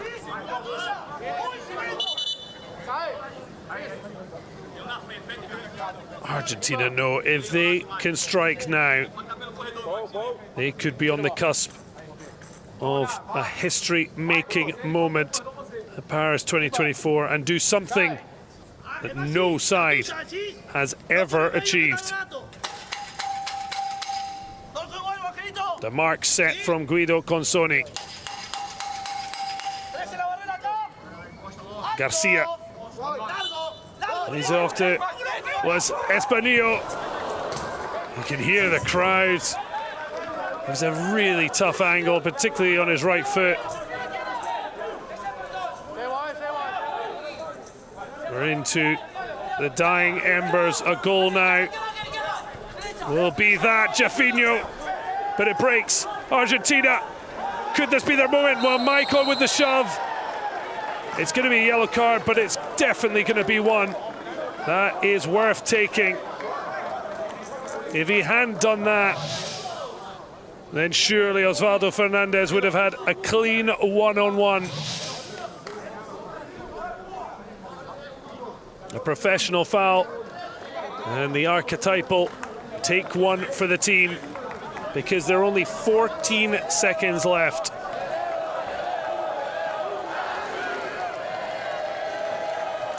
Well, there's a booking for someone on the sidelines. Not 100% sure exactly who. So it is 4 fouls apiece. So not only Maicon fouling brought a yellow card and not the obviously worst sanction of a red, but it was also within the 4 allotted team fouls allowed, which means Argentina have this free kick, but Brazil still in defensive position. Fouls from now on will be from 8 meters, a penalty. These are the tiny margins, but Osvaldo Fernandez went to the byline. 6 seconds. The clock ticking down. Penalties look assured. It is goalless between these two giants of blind football. And now this semi-final will be decided by penalty kicks. A real nail-biter under the Champs-Élysées and Eiffel Tower. Brazil 0, Argentina 0. Penalty kicks to decide who advances to the gold medal match and who goes to the bronze medal affair.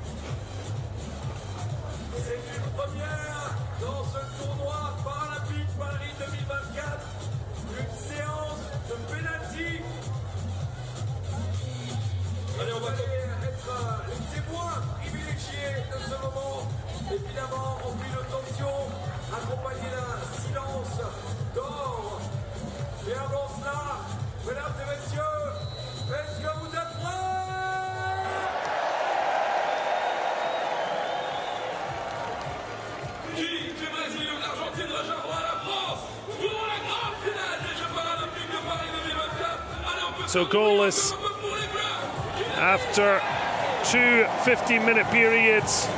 Brazil with the more chances. And certainly Ricardinho with the best of them. Destined for the bottom corner. German Mulek making a stunning save. Well, Argentina winning out on penalties to lift the world title in Birmingham last year. Hard to deal with the emotions. Team Luan in the stands. The stress and strain of supporting your heroes, loved ones, national team. The kind of matchup between Brazil and Argentina that means it doesn't matter what the event is, as Mulek getting a knock. It means everything. Brazil have never lost a match at a Paralympic affair. How will they fare under the pressure in a penalty shootout?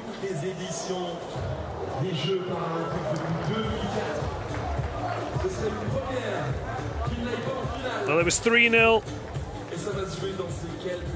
3-2, I should say, because in the first ever gold medal match, it was a penalty shootout between these sides that Brazil edged and began to write their epic story in blind football.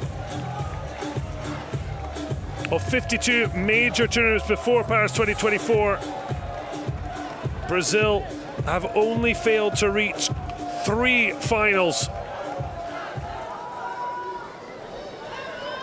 Well, Luan Gonçalves, injured in match day 2 of those World Championships, did not take part. And Brazil lost to China in the semi-finals on penalties before Argentina did likewise to the People's Republic of China to lift the world title. But now it is all about the here and now. Huge pressure. And Luan is into the goal first.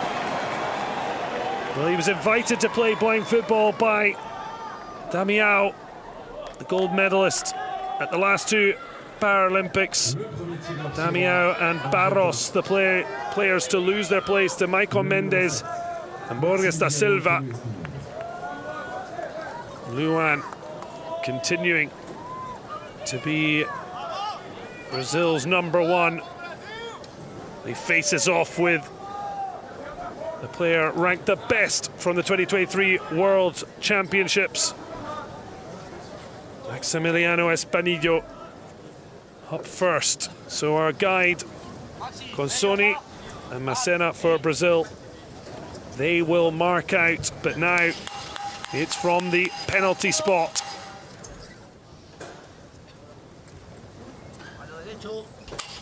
Goalless after 30 minutes of play. And now the penalty. It's a fabulous finish. Luan made himself big, but it's a big tick for Maximiliano Espanillo. Well, up steps one of the 2 newbies in the Brazilian squad, but one to make his major impression. Maicon Mendes, 24 years old. It was his foul on Osvaldo Fernandes with 30 seconds to go that may have brought him a yellow card, but it stopped Argentina being 1-on-1. It was a foul worth making, and now he steps up and faces German Mulek. He made that tremendous save from Ricardinho in normal time. How will he do in the penalty shootout? Marcena's time to map out the goal. Maicon Mendes against Mulek.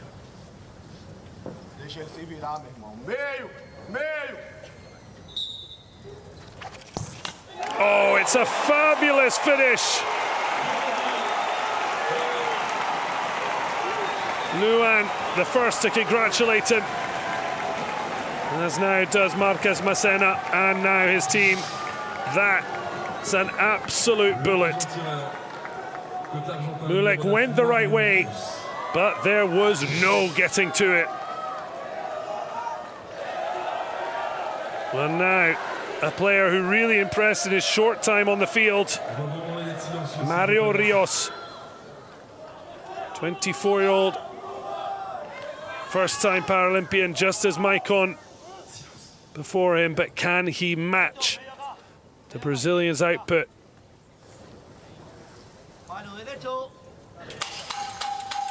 You can hear him shouting derecho, so the right.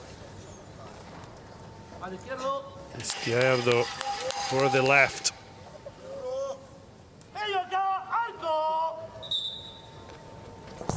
Oh, it's a save, Luan! Stayed big, stayed true. Celebrates with Matus Bamusa.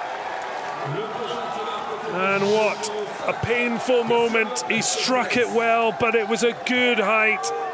And while Maicon found the bottom corner, Rios just lifted it where Luan would have been hoping for it. Brazil can now take a huge step towards a 6th successive final.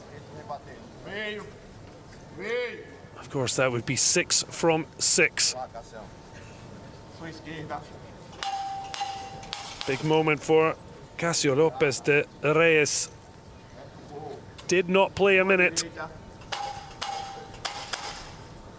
Plays for Maestro. Now he wants to master the penalty kick. Straight down the middle. And Mulek stands firm. Brazil fans feeling the pain. Argentinian ones, huge sigh of relief. And we are back all square. Just trying to put the power and hammer it through Mulek.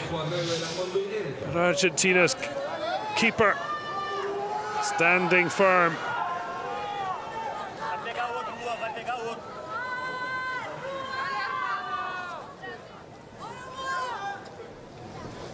Ultimately, it's basically sudden death now.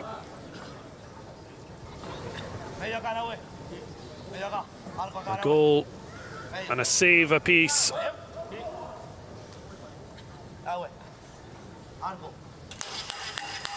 And they're marking out to try and give the parameters to work with. Some touch the ball, some just kick through it. Oh, Luan hardly even saw it as it flew past him from Noel Heredia.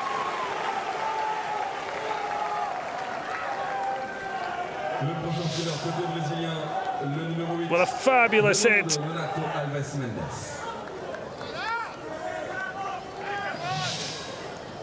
And Luan unable to react quickly enough.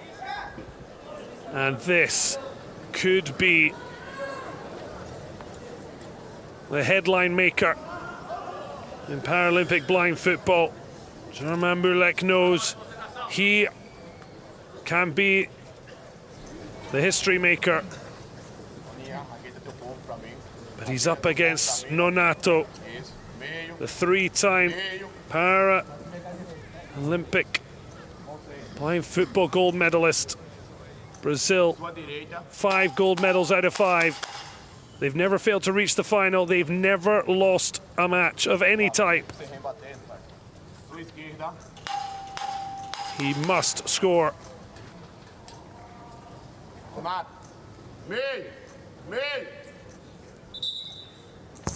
Oh, and how? Oh, and how?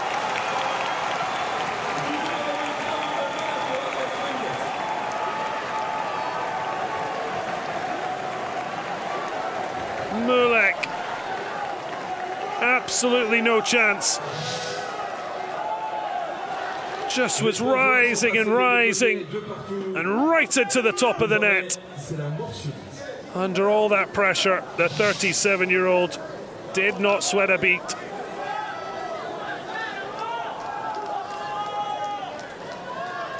And now, stepping forward, the oldest man on the field, 45-year-old Froilan Padilla.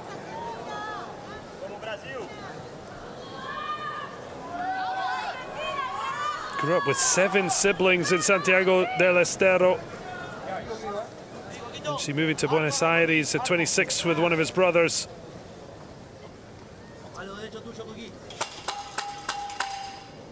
It's been a long journey here to this moment.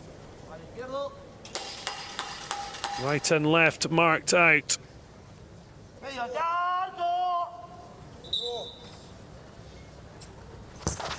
Oh, it's Luan who comes out on top. Got something on it. There's big smiles. Are there soon to be huge celebrations? In fact, it's off the post. I did wonder. It seemed a bit odd. And it's off the upright. He was so close. And now, Mulek, where moments before he could have saved to put Argentina in the gold medal match.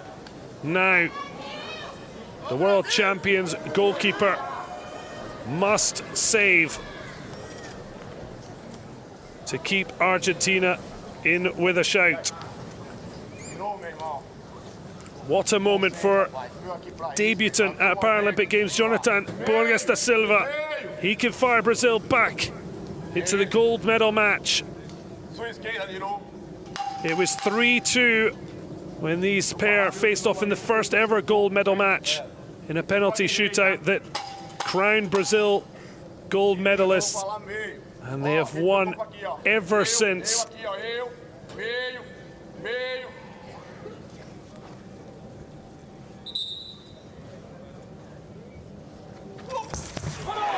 And they'll have to wait to continue.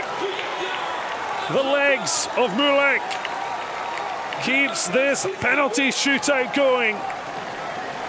Great respect between the goalkeepers. A low five from Luan Gonçalves to German Mulek. And this stadium is absolutely rocking.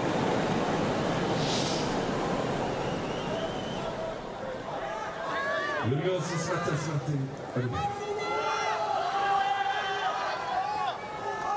2-2. Mulek has done his bit to keep this alive.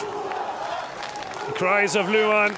One save, one off his upright.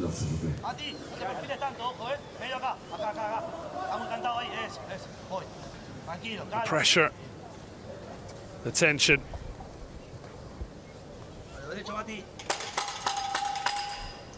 Up steps Matias Oliveira. 27-year-old. Dare not miss. Oh, well, cool as you like. Slotting it almost effortlessly, it seemed.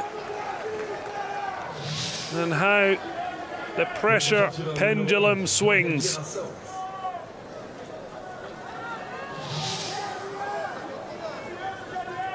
Jardiel, Vieira, Suarez. It's hard for the crowd, in fairness, but they do need to keep quiet. But it just shows how involved, how gripped everyone is here.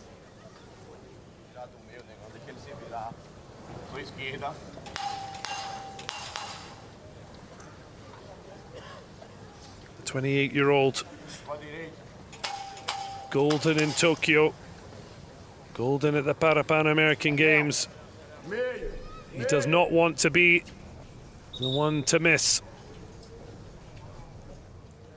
Argentina. We're looking at history making, but Jardiel makes sure this roller coaster continues to rise and fall. Mulek wasn't too happy with something. It's just so low, so accurate. And now up steps Osvaldo Fernandez. He has scored Argentina's only goal in open play. That winner against Japan. And now the 26-year-old steps up with the penalty shootout. Tied at 3 apiece. We're in sudden death. Although Argentina with that marginal advantage of going first. Brazil always having a level of pressure, being the second to go. So the world champions desperate to get back in front. Oh, it's the bottom right again. Osvaldo Fernandez with a sumptuous finish. Luan unable to stop it hitting the back of the net.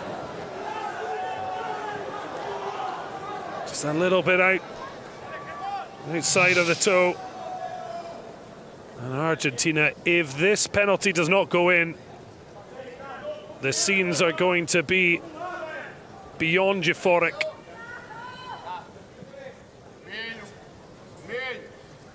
The guide, Consoni, geeing them up. But it is Ricardinho, 3 times the world's best player. He had the best chance in open play, beautifully saved by Mulek. And now he scores, we continue, he misses. Brazil dominance is over, and it's over! Argentina are the first nation ever to defeat Brazil, the Paralympic blind football. History makers. Brazil's utter dominance is over. 5 straight gold medals since blind football joined Paralympics in 2004, but that golden odyssey has been broken by their biggest rivals and the current world champions, Argentina.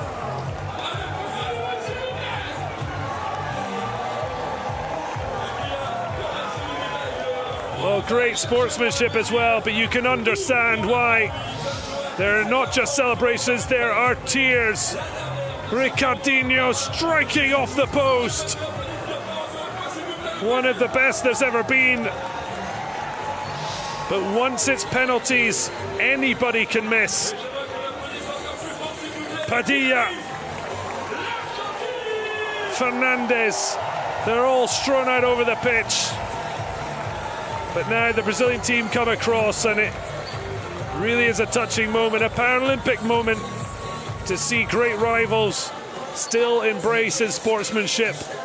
But this is a party that will go long into the night, or it would if it wasn't for our medal matches to come. Well, it's a rare, rare feeling. 53 major tournaments. This is only the 4th time Brazil have failed to make the final.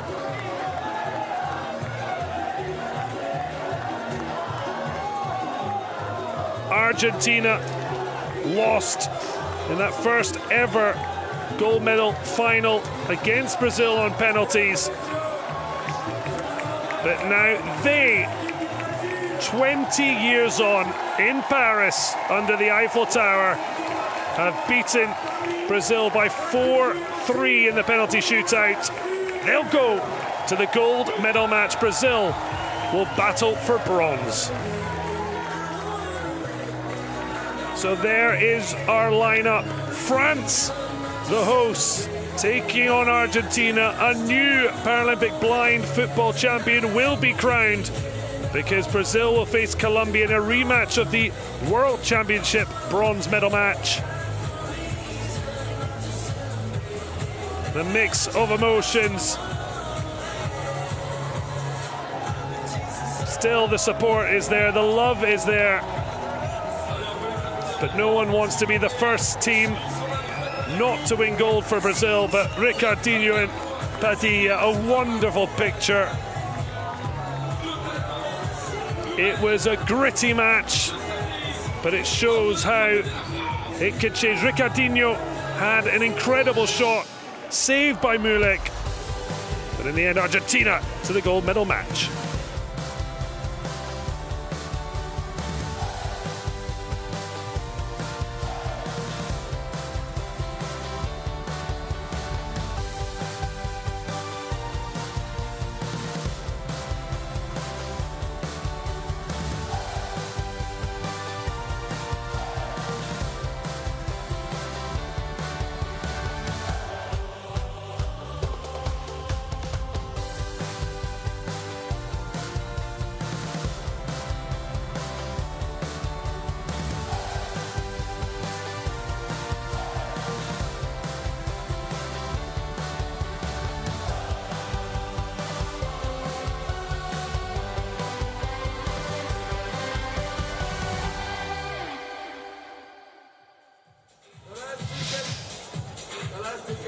The history boys of blind football are Argentina. The Albiceleste have beaten Brazil, a phrase that has never been uttered in Paralympic blind football history.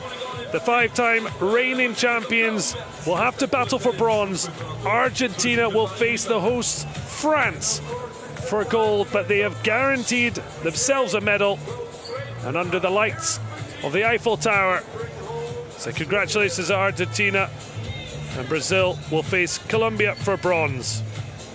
N'oubliez pas également de télécharger l'application Transport Public Paris 2024 pour rentrer au mieux, le plus facilement et le plus rapidement à la maison. Please follow the signage for public transport and direction given by volunteers. We invite you to buy your travel ticket in advance on the Paris 2024 Public Transport app.